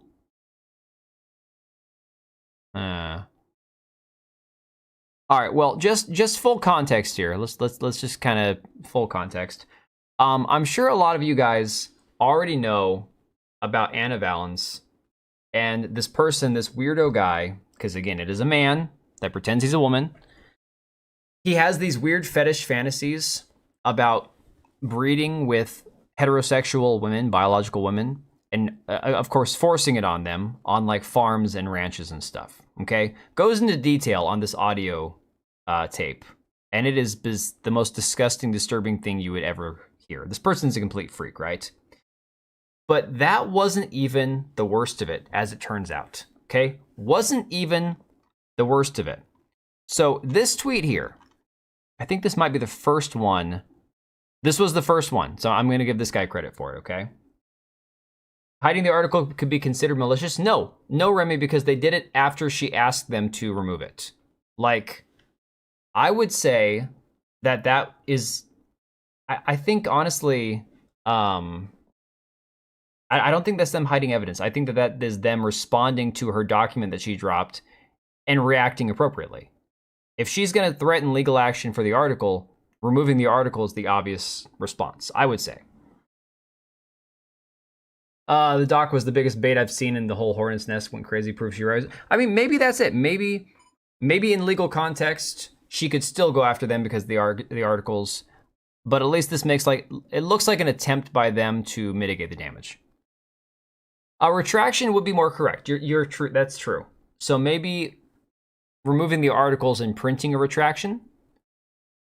Threaten, get the article removed, then sue. Anyway, I'm not saying she can't still sue. I'm just saying I think that the first step would be removing the articles. Now, they should also fire Anna Valens. They should also print a retraction. All those things. Anna's the reason I would advocate for women to stay away from these freaks. Yeah. Oh no, Ghost. I'm not going to play the audio. It's fine. We're not doing that. There's other cause for the move. So, the audio of what I was talking about this person's fantasies was already bad enough. But then this Proctor Zakharov put this out here. Now, guys, if you haven't seen this stuff yet about POCD, okay, this shit gets really disgusting. So I've been kindly provided with some info by sleuths who have been more patient for wading through sewage than I have. In the screenshots below, you will see Anna in 2020 admitting in public that they experience PDF urges in the form of POCD. POCD is a quack diagnosis designed to normalize PDF that excuses the consumption of actual CP. It has come to be used by many former denizens of notorious PDF normalizing communities like Nambla, MAP, and Verped. As you imagine, I am rather perturbed about this development. In my humble opinion, there is no morally or ethically justifiable way to overlook this issue. Let's see, before the usual suspects show up, yes, we're learning a new term, Remy, and start bleeding about non-offending PDFs, consider the following. 4 years after this admission, Anna Valens is still claiming an interest in, quote, age play. Okay? AV, Anna Valens, openly states that they are supported by and regularly use FAKKU, a hentai distributor with dedicated sections for lolicon and shotacon content. AV's primary creative output is smut, endless amounts of smut. Every aspect of AV's lifestyle demonstrates an extreme addiction to spicy content. Hey guys, this gets bad. Both the consumption and production thereof. No therapist, even an insane quack who would endorse the consumption of CSAM to check one's urges, would call this person engaged in a virtuous struggle against their darker nature. AV does not even pretend to be following any therapeutic regime. They are wallowing in shameless degeneracy with no limits or self-restraint, going so far as to wear a proximity-activated butt plug in a game known to be full of minors. Now, guys, this is the same person who wrote the article about how they played Fall Guys with one of those things inserted up his rectum, and anytime he bumped into random players, it could be somebody who's an adult or somebody who's a kid, you have no way of knowing, the vibrator would go off, okay? Now consider the additional info that Kirsche has personally debunked POCD in the past, investigating its origins and casting a spotlight on the deeply flawed methodology it uses to excuse the inexcusable. This casts Anna's demented vendetta against her in an entirely new, somehow even more disturbing light. So again, if Kirsche, and I don't know this, if Kirsche has done past dives on this POCD thing, and this is something that Anna Valens claims to have, this would be another axe to grind from the journalist. In conclusion, if quoting another person is sufficient evidence to declare them a white supremacist, according to Anna's defenders, then openly admitting to having those kind of thoughts about children is enough to declare them a PDF. The screenshots below are only a few small examples of Anna's reluctance, shall we say, to take a hard stance on the exploitation of children. I specifically withheld this tweet to ensure that there was time for them to be archived properly. Doubtless other examples will be showcased as time goes by. And Binted, congratulations. This is now a permanent part of your legacy. And it vibrates whenever Tipo touches switch screen, fixes his camera, opens a new window. My God, that thing's going off all the time, isn't it? TMI, TMI, I hope this isn't true. Well, okay. First screenshot, July 29th, 2024. Anna Valance, every millennial has a secret need, getting a juicy juice. First off, I'm a millennial. I'm 39 this year in a month. I don't know what the frick this person's talking about. Getting a juicy juice, a coloring book, a nice warm cookie, a nap time with cuddles up against mommy's tummy. And then quote tweeted and said, I think I might need to do age play audios. Okay. Next tweet, January 22nd, 2020. Additionally, Shota / Lolly / etc. is an OCD trigger for me because I suffered from POCD for a very long time. I think my experiences with POCD made me a lot more compassionate to people who have thoughts and feelings that they can't help. Okay? You realize what this person, Anna, this dude, has just admitted to in that tweet. I mean, their own words. His own words. Okay, November 18th, 2020. This makes a lot of sense. I've never experienced CSA, although I did experience manipulation and exploitation by an older teen when I was younger, which was when my POCD symptoms really flared up. So this might explain it, even though I already struggled with it. And of course, you have this one here. Common POCD compulsions. Turning down jobs that involve working with children. Well, I would hope you wouldn't want to work with children if you're attracted to them. Compulsively avoiding kids, maybe even your own. Please don't have kids if you're one of these people. Choosing not to have children. There you go. Seeking reassurance from others, i.e. did that person look older than 18? Watching content about PDF and comparing yourself to them. Mentally reviewing present and past experiences for evidence of PDF behavior. Watching the kitty stuff to check if your obsessions are true. Watching how others behave around children and comparing it with your own behavior. These are the list of common POCD compulsions that this person, Anna Valance, claims that he suffers from. And one of the things is watching this kind of stuff. Illegal wood chipper type of stuff. Okay.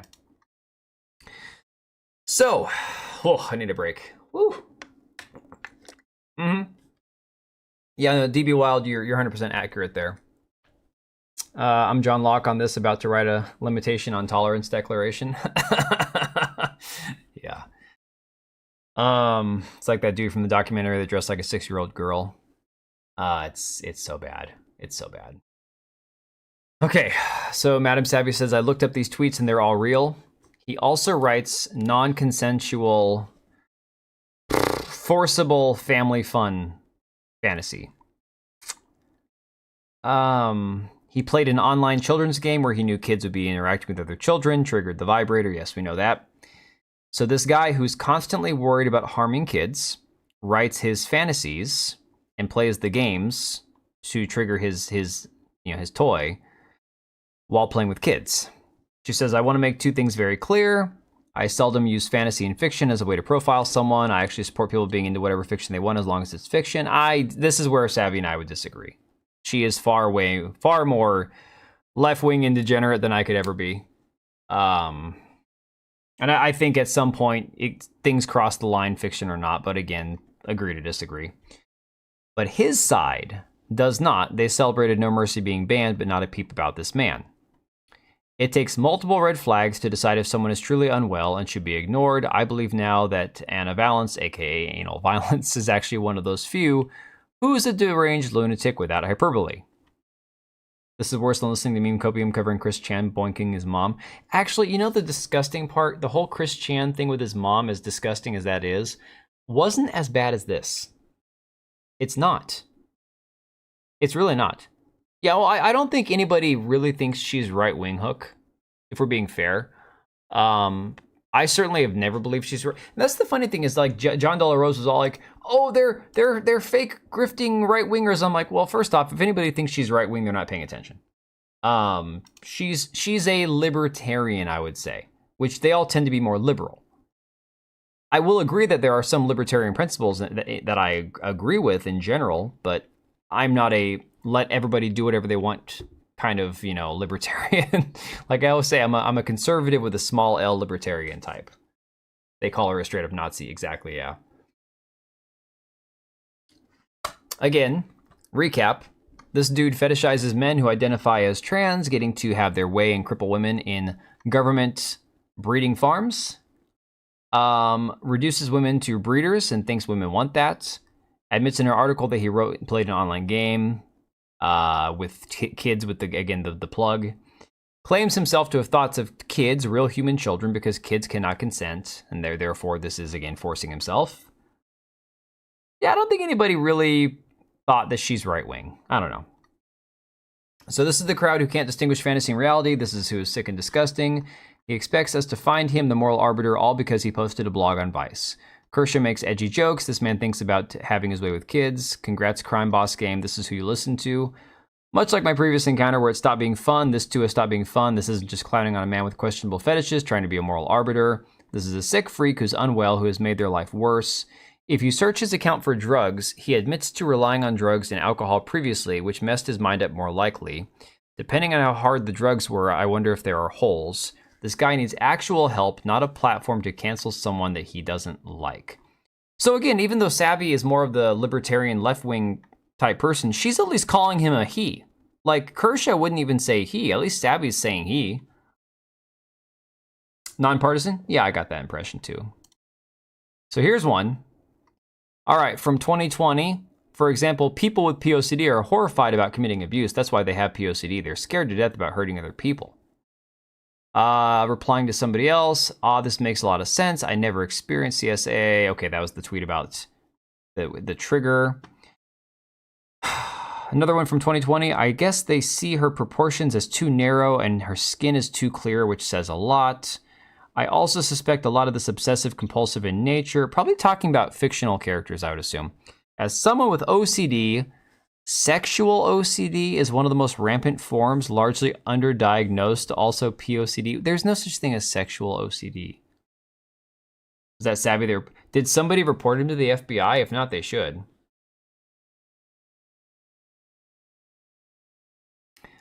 Okay, so here's one from AC Valens, original work. What website is this on? Whew, boy. I can't even talk about the tags on this one here.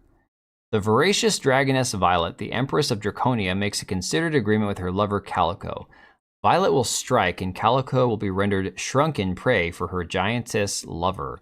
But Calico may be surprised by just how much the Empress hungers for her meal. A giantess vor story for tiny Calico.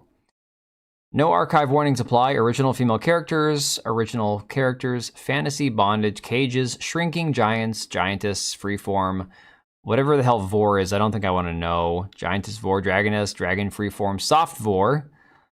Kidnapping, consensual, non-consent, BDSM, dom sub, lesbian character, POV lesbian character. You can't be lesbian if you're trans, man. Oh, happy birthday, sis. I don't even need to talk about this one, and it's all the non-consensual stuff. Spirals, again by AC Valens. Again, all the non-consensual stuff. Magical girl survives a monster girl attack, but she's bound in tentacles. Oh boy. Yeah, and of course the article about God. Yeah. The butt plug again. Oh my God. Archive of our own sites. There's some good stuff, and then there's this. Yeah, Hook. I think that was one of the ones that was on here. I think that's this one here, or yeah, happy birthday, sis. It's Kyrie's 20th birthday. He's always loved magical girls. His sister, a magical girl herself, decides to offer him a special present he'll never forget. La. The kinky desire to be swallowed. Yeah, so this is a real thing, this whole giantess thing. Does YouTube censor vor? Apparently not, I can see it. That was for you, DB. Okay, I gotta vibrate the love canal. Oh, man. Don't look up terms you don't want in your feeds. That is honestly the best advice anybody could ever offer. Savvy has some conservative leanings if voting for Lord Cheetah, but her overall leaning is very centrist. Yeah, but see, the thing is also, plenty of people who are not conservative voted for Donald Trump, who himself is not a very conservative guy. So there's a 1,000+ word story that'll lead to it. Yeah, no. I can't even, guys. It's just, so like I said, when I started seeing this stuff, it wasn't just what we already knew. It's like we've gone down this rabbit hole so far and so hard and so long. Sorry, DB, I'll stop, man. I'm sorry. I'm not trying to get you excited. That at this point, I don't even, like, where the hell are we now? Like, what the hell, like, this timeline we're on just freaking sucks, man. Hang on, I want to play this one for you guys too. This is a funny one that I saw, and I'll bring it back up again real quick here. Wait, she actually read one of the stories on her stream. You wouldn't have covered it, not good for channel health. I know, but honestly, even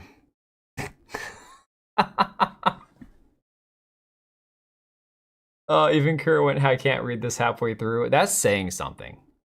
That's really saying something. All right, so guys, here's a good one. Here's a good palate cleanser.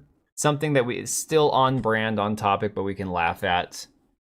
But you didn't need to know these people exist. Honestly, man, I don't blame you. I get it. Here's a good one. Apparently there's this video that's been shared around on Twitter. I don't know if you guys have seen this or not, but apparently this has to do with fighting fascism in gaming. I think it's a whole like documentary series. Here, let me switch to the other screen. There we go. Because this way you can actually see the whole video, all the border and stuff. One of these days I might try to catch Kirsche's stream, but honestly, like, I don't know, I'm not all gung-ho for VTubers. Sorry, man, that was not intentional. That was not intentional. Yo, is this what you're feeling right now, man? Oh, no, not that one. No, not that one. That's sad. You're all this one right now. Yeah. Yeah, we fixed you right up. If it makes you feel better, they're not people. Well, they're certainly not human. We'll go with that. All right, so I'm going to play this one because I just really want to... the comments on this video are pretty good. Well, this is the one that Grums shared. I don't know if there's an actual YouTube video version. Kirsche streams are not for children. That's okay. I don't typically... I don't typically, like, watch YouTube. Even if it's, like, people who are family-friendly-ish, I don't usually watch videos or streams on YouTube around my kids. Yeah, Shadowhunter, isn't it crazy where we are now? Like, and some people would say allowing anything left of center is what's got us to this point. So it's the black characters in games, it's the gay characters in games and stuff. And it's like, I'll go on record saying, yeah, I don't like artificial diversity. I don't want to play games with a bunch of gay characters. I'm not going to play games that are like walking simulators and stories that are meant to make you feel something and there's no gameplay. Like, I don't buy into that shit. I don't want that. I think the vast majority of gamers still want great games, great action, good story, good effects, music, all those basic things in a game. And that it's okay to have games that appeal to different types of people as long as it's just not the majority of people. But that being said, we've gotten to this point where we're at such a retarded situation that we find ourselves in, where it's like, how is it that we're talking about fascism in gaming? Like, for God's sake. All the gaming commie slop fails, fascism wins. Well, it is funny. Okay, so I will say, it is funny that, I've said this for a long time, That it was always, the Nazis were the easy bad guys in movies. Communists were bad guys in movies, but not to the same extent. And of course, you had again the Russian-funded Communist Party. That we had the Red Scare, and of course all the freaking blacklist in Hollywood and shit. And then I guess it came out years ago that after everyone was saying it was like a witch hunt in Hollywood, that it was actually real, that the actors were actually on the payroll of like the Communist Party or whatnot. So it makes sense that we haven't had as many movies where the communists are the bad guys as we have like the Nazis, the easy bad guy, the easy target, right? So it just cracks me up that it's like the people who are like self-proclaimed communists are always worried about fascists, but it's like, you're just as bad. I don't understand this, man. I do play games with them. They're normally the enemy in the games. McCarthy was correct. Yes. Which is so funny. Yeah, commies own Hollywood and the media, that's why. It's so funny because back when I was a kid, there were movies like that old freaking Barbra Streisand, Ryan O'Neal movie, The Way We Were. I would never recommend it. If you're a younger person watching this, that movie is boring as crap. Barbra Streisand sucks. But that movie was like at the end of it, they were in the middle of like the Red Scare and the witch hunts and stuff. And it was all like, oh, these people are crazy. They think everyone's a communist, but it's like, but they were. Oh, God, man. DB. Dude. Oh, my God. Anyways, all right. Let's play. I haven't listened to this yet. I want to listen to this. Everything's fucked. Reformer on the rise, Trump has been crowned the God King of America, and across so much of the world, it feels like the far right have been able to very successfully position themselves as this necessary force of change for a broken system. I love this too. Okay, so Trump has already said, I don't care about a national abortion ban. Roe v. Wade returned abortion to the states. He's floated a lot of liberal ideas, but he also wants to abolish the IRS, get rid of income tax, no taxes on tips, be friendly to the common man, to lower class, working class people, which is not a traditionally like right-wing conservative thing. I don't understand. Oh, and he doesn't want to get involved in foreign wars and everything else. Traditionally liberal positions, and somehow Trump is fascist. I'm having the hardest time with this. I just don't quite get it. He has Rachel Zegler's eyes. Remy, don't make me pull out the meme that I made. I did that one where Rachel Zegler was on the cover of some magazine or whatever, and then I got Spider-Man like trying to hold her eyes together. If Sid from Ice Age was cast in real life. Yeah.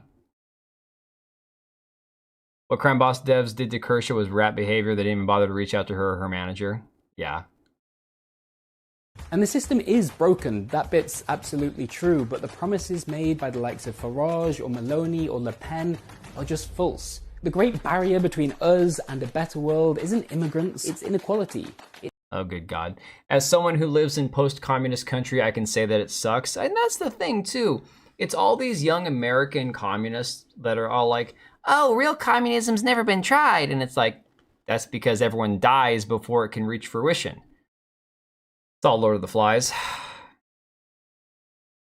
Yeah, Susanna, I mean, that is kind of a thing. I mean, at the end of the day, the problem with humanity and any sort of political or governmental system is that it's run by people, and people are flawed, and therefore you're always going to have flawed people trying to tell other people how to live their life. It's a vicious cycle. It's hate-mongering, and increasingly, it's fascism. But what does that have to do with games? Well, you saw Gamergate happen, you've seen the vitriol that game developers still receive today if they dare to include stories that are deemed to include too much DEI politics. To put it simply, there is a part of games culture, our culture, that breeds toxicity and anger and resentment. We now live in this bizarro world in which Elon Musk, the billionaire backer of Trumpism, can be seen tweeting about Gamergate 2, or the inclusion of a black samurai in Assassin's Creed Shadows, or promising to fund and launch an AI-powered game studio to make games great again. We are losing ground here, and something... This guy should have been on the part 2 of the Gunnar Nomicon video that guy made on Grums. Like I said, somebody, one of these guys on Twitter, who he lives to try to own the anti-woke. And I know that he's buddies with Leon from Words of Paradise. Like he'll pop into his streams. I think he goes by Wargaming Dad. I don't know. He's constantly like defending pretty much all the far lefty accounts, and then he'll be like, well, I'm a centrist, I just call them like I see them. I'm like, bullshit, dude, you're like a closeted lefty and you're not even that well closeted. But it's the funniest shit because people like that will tell you that, like, oh yeah, these guys are all like crazy racist, right-wing, you know, xenophobic, transphobic, blah blah blah, and I'm like, because they just want to enjoy their video games and shit. Like, are you kidding me? Needs to be done. That's why we're bringing back the Games Transformed Festival this summer for the third time with a clear question to answer. Oh yeah, oh, this panel's gonna answer the questions. Holy crap. Oh, why don't you just find some people with like the, what do they call it? The Kefa? The Palestinian like head wrap and stuff. The Free Palestine people. How do we kick the fash out of gaming? This is going to be a 2-day event held at Pelican House in London on the 11th and 12th of July. It's going to bring together... Of course it's in London. Guys, as somebody who admits that the United States has done a lot of damage with our exports around the world, like with messed up ideology and a bunch of fruitcakes, like celebrities who think that they're far more important than they are, why is the UK... why is the UK so laden with so many of these weird fruitcake ideologue, like far lefty, hippy dippy communist wannabes? I mean, think about it. Like, freaking Black Girl Gamers is out of the UK, and the UK is constantly bending over backwards for anybody who's like slightly tan, you know, or identifies as female, unless you're an actual biological female. The game developers and players and political organizers and whoever else we can think to invite to puzzle over and answer this question. How can the left do something to stop and eventually push back this creep of extremism that's happening in our backyard?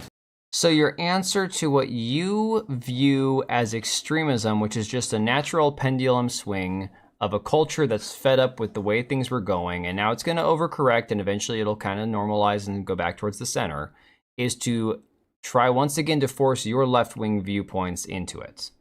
Totally, it won't have any problem there, right? Oh, the Conservative Party's a joke. I saw Endymion tweeting about it, and he's all like, Keir Starmer, you're this and that. I'm like, dude, the immigration issues in the UK started under the Conservative Party's like watch. Like, the Tories were the ones who let everybody in. Like, I get it. It's easy to dunk on the left, but it's like, if we're being honest, I've watched enough, coverage about politics in the UK to know the Tories were just as bad as everybody else. Like, don't even get me started. You're watching something pointless out of boredom. That's basically what we do here, man. It's all good.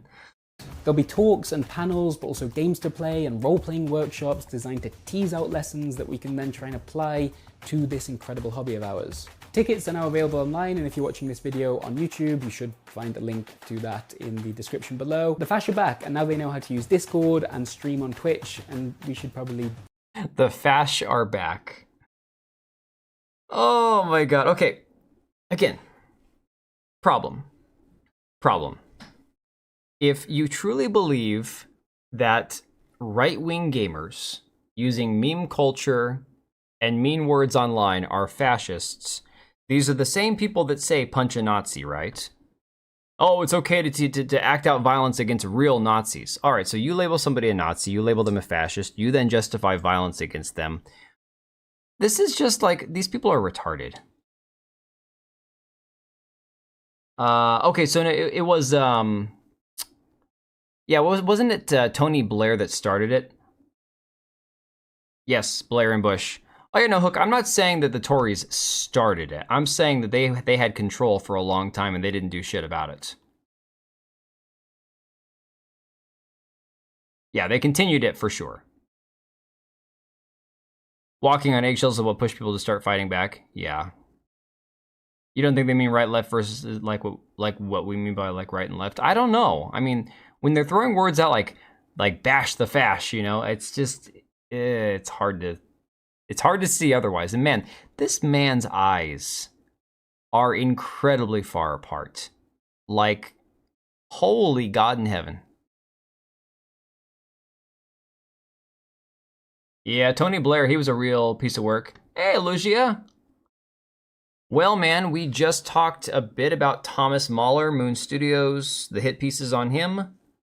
Briefly about Doom not being able to play on my PC because my graphics card doesn't have ray tracing. So apparently, if you guys, so this is good for y'all to know if you wanted to play Doom, even, you know, on Game Pass or PC or whatnot, your GPU has to have native ray tracing or you can't play. So that's again why the title is No Doom for You. It should be No Doom for me.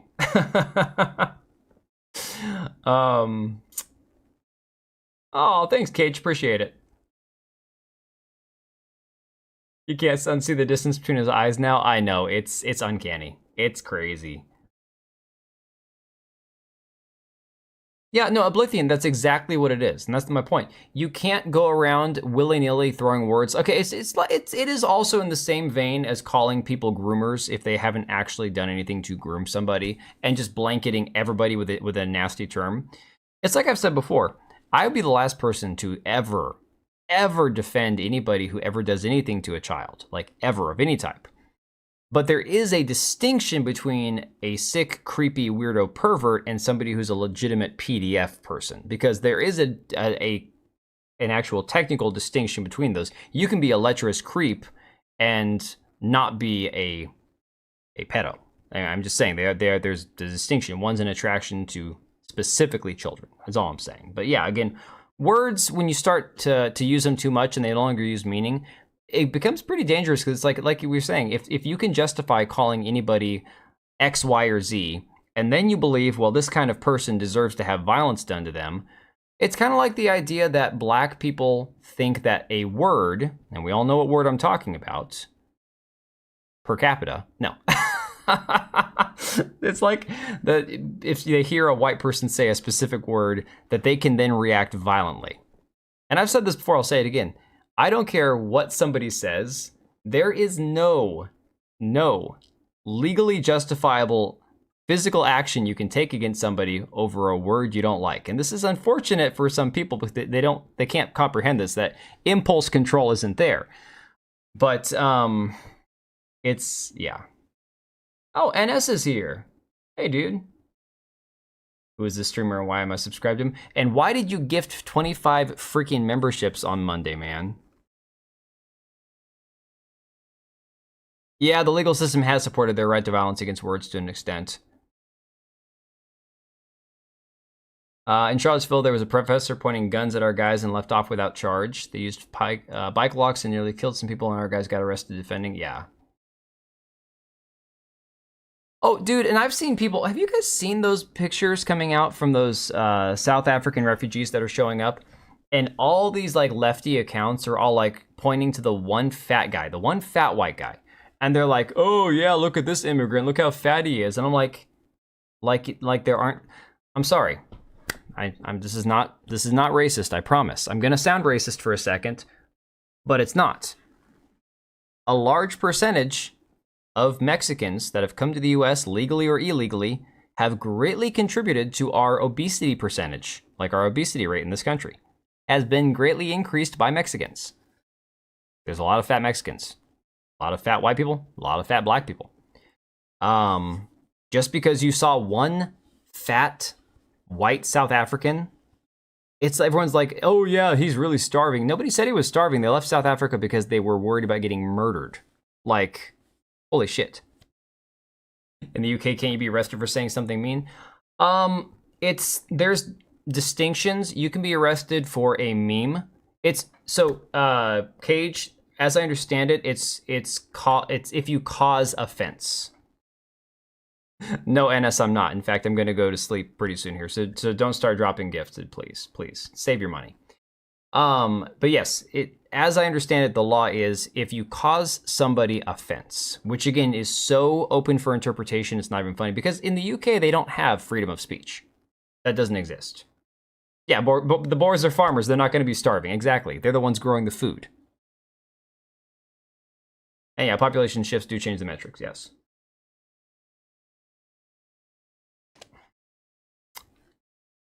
Oh, I know that, Susano, but some people might find it offensive. I'm just saying.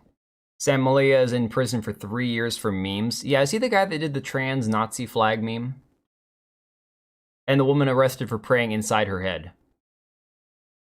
Yeah, no, Cage. Offending people If you can cause offense.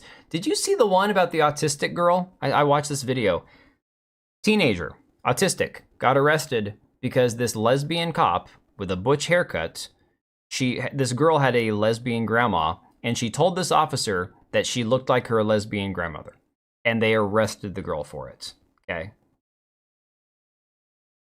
You did see they wanted to arrest people. And you know what I did? I tagged the London PD and I shared the hell out of that meme on Twitter. And I was like, all right, you bloody, limey, come get me, man. Potentially causing offense, exactly.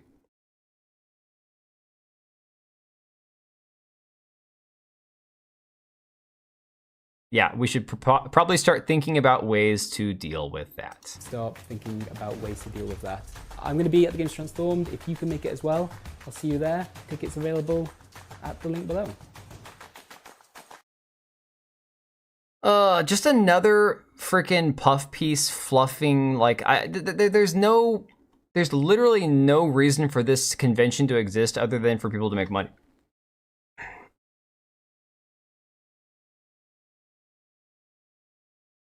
Wouldn't that be religious persecution? What are we talking about? Oh, we're talking about the person that was praying inside their head? Yes, but Oblivion is because they were too close to I believe they were praying outside of an abortion clinic. And so the argument was that they were intimidating people by praying. Now, if she had not admitted to praying in her head, she wouldn't have been in trouble. But because she admitted to the police that she was praying in her head. Culturally changing religion isn't a problem when it's Mexicans or Somalians. Yeah, you're not wrong there. Oh God, what are you doing, man? NS, no! Alright, well the alert didn't work, but dude, 5 freaking gifted, my God, man. I hope that you're secretly like really wealthy or something, because I feel bad. You understand, there's no veiled language. NS, you missed DB Wild's intro that he made for me. You missed the lyric video. You missed the AI song that he created. Yeah, I should give you a refund because, I mean, your money's not good here right now. You missed the big intro. I did the big reveal, man. There's a big difference between threats, harassment, and offense. Offense. I'm thinking football here for a second. Offense. We need more phobes, or yeah, against evil and degenerate things. Yeah. Oh, NS, you got Cage. Right on, dude. There's also a big difference between a viable threat and a threat. Those aren't even close to the same thing. No, but again, the situation in the UK, from what I've seen just secondhand, looking online, watching the guys on Lotus Eaters, and just looking on Twitter and across the interwebs, it's just. I like to think NS gifts memberships out to the lurkers. Dude, I don't know what it is, Oblivion, but he never gets you, ever. Well, it's a Chad for making it for you. Hey, I'll replay it right now. Dude, what I'll do instead of ending the stream, guys, is I'll just play it again for you guys on the way out. 2 birds, 1 stone, right? If I ever get the gift, it's comical at this point. I think it would have to be a direct gift at this point for some of you guys to get it, because it has been, you know what? Hey, Oblivion and Burner, make sure that your accounts are set to accept gifted memberships. I know that sometimes you have to opt in for certain channels. So, about to lead to action, future crime. Who judges that? Calls to violence, maybe, but not this preemptive justice. The issue still comes down to the fact, guys, and I get that there's going to be nuance, and there's always going to be like, oh, well, this person said this thing, and it was coded language, and it was a coded incitement of violence or some shit like that. Like, you know when you read or see something if it's coded or not. It's pretty obvious. Even the most coded statement is not very well coded. The problem is that it seems that anybody can interpret it to be something violent if they want to, you know? You have to try to find that setting somewhere. It should be right on your, if you use the app, I mean, I'm not sure about on a browser on like your desktop, but on the phone, I'm pretty sure it's a setting right there on the channel for the person you're subscribed to. Y'all, I was going to try to get a video done tonight. I was just going to make a video on this Kirsche stuff. And then when Doom decided to tell me to go screw myself, I'm like, you know what, this would be a better live stream because I don't really feel like making a video talking about all this. You look for it, yeah. It's just a setting, dude. It's something you have to opt into or toggle, I think. I don't know. Patriot, it happens to me all the time. And it's not people that I don't care about, but I don't subscribe or I don't pay for memberships to every channel that I follow. They called me Fash when I'm not. Okay, so I'll become Fash to prove them right. The internet's ripping Naughty Dog. Well, Naughty Dog is just a bunch of retards. Can we be honest at this point? At the last couple days, with this whole article coming out about how, oh, they're preparing her for hate. So what you're saying is you intentionally cast a person who's a little bit divisive, who has made plenty of statements. The statements are out there about, again, her beliefs, and then portray her as an uglier, more butch version of herself in a game by Neil Druckmann, who already has pissed off a lot of people with what they did with The Last of Us Part 2, and now you're going to put in an article saying, oh yeah, we're prepping her for hate. That's like saying, okay guys, let's go. No, Truth, I can't, because my GPU does not have ray tracing. So apparently, despite the fact that 90% of games currently out there I can play with very few issues, I just turn the settings down and I'm good to go. Doom won't even launch, okay? Keep in mind, the US also has a reasonable mind standard. Become what they fear.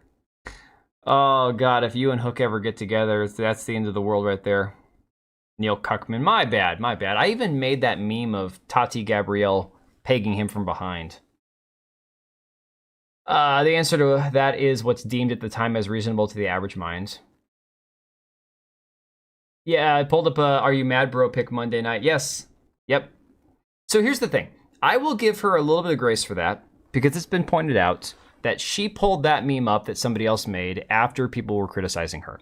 Okay, fair enough. You know, someone's dogging you, you can respond, fine, whatever.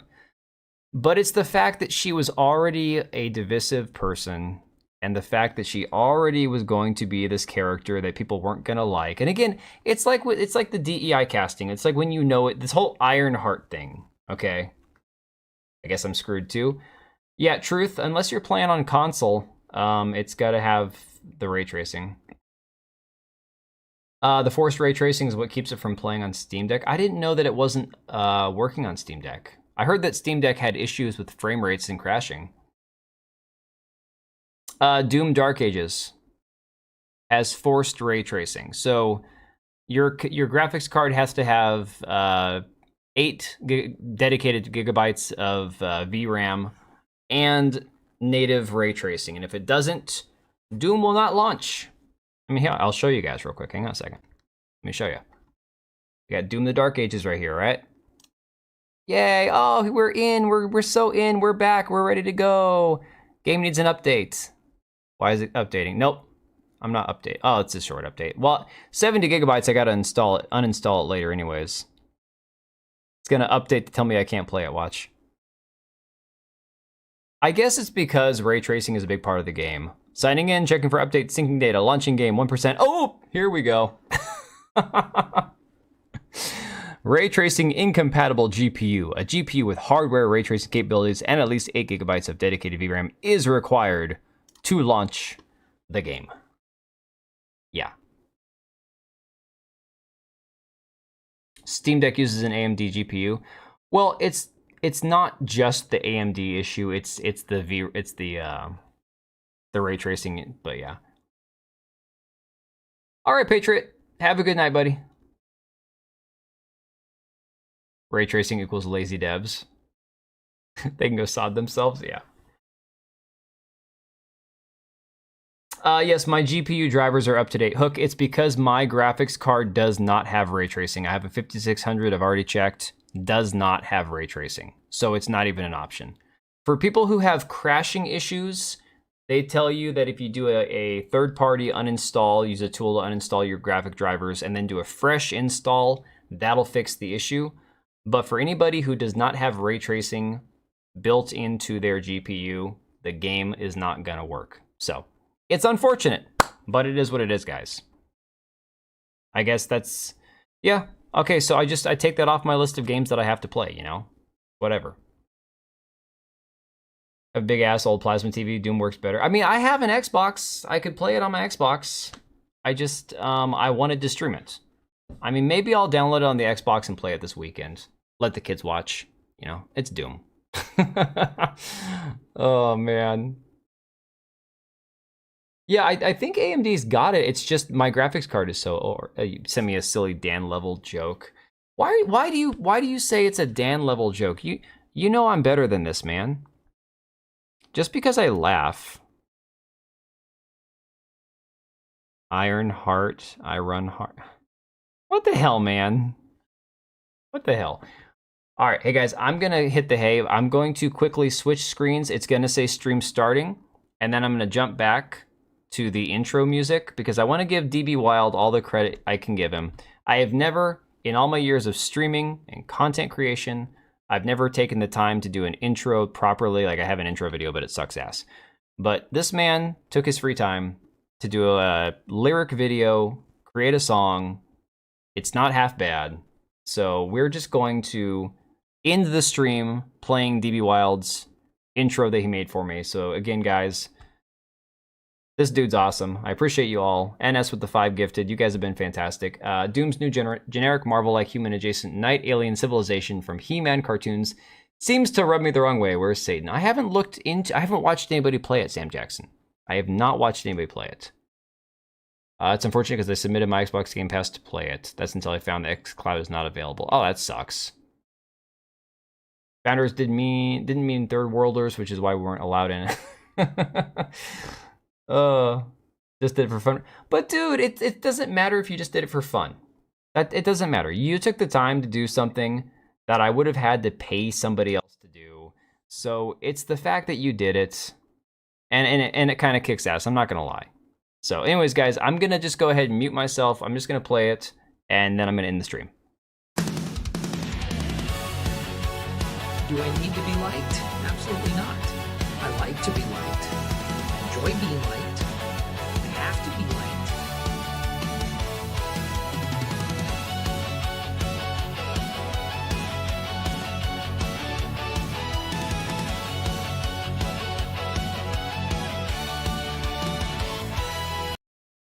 Well, now you're gonna make me eat my words because somebody donated and I don't know who did. Who was that, guys? Doom has some Spawn vibes now. Yo, my freaking last second donut. I know, Hook. I don't know who it was. It's not showing me the actual history of the alerts. I have no idea. It's not even refreshing. NS, was that you or was that somebody else? I feel bad. Streamlabs is screwing shit up for me. So DB gave me 4 options because I told him I like punk music, I like metal. So this is the synth rock version. Friggin' love it. It's awesome stuff. Ghost donation? I don't know. Late 70s, early 80s action movie. You don't see it on chat? I know, but I heard the alert. That's the weirdest part. Dude, I did that earlier. I donated to Kada because it was his birthday. And dude, Kada got 2 videos in 1 week covered by Asmongold. And like, holy shit, his channel went from same number of subs I had to he's over 20,000 now in like 2 days. So you thought it was part of the music? No, I'm not that cringe. I'm not messing with DB's with his outro here. I know. So I think YouTube or whatever's eating donations right now. So that could be part of that. All right, guys. Start over. I am actually going to be done now.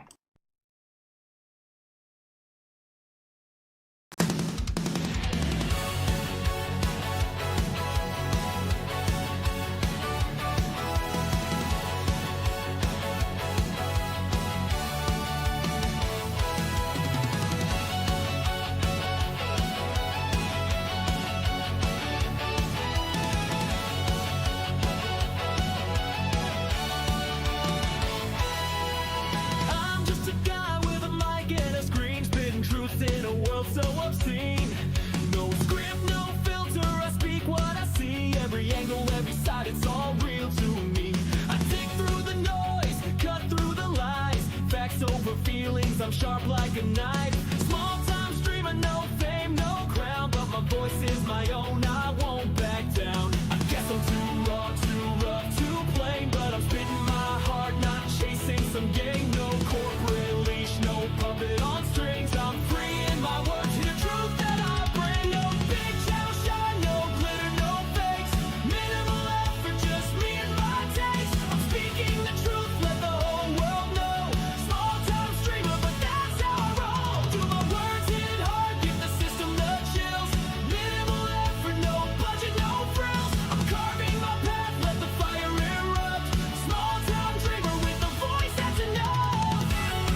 takes in my veins, spilling facts is my quest. I'm breaking the mold, no mainstream appeal, just a kid with a dream and a heart made of steel.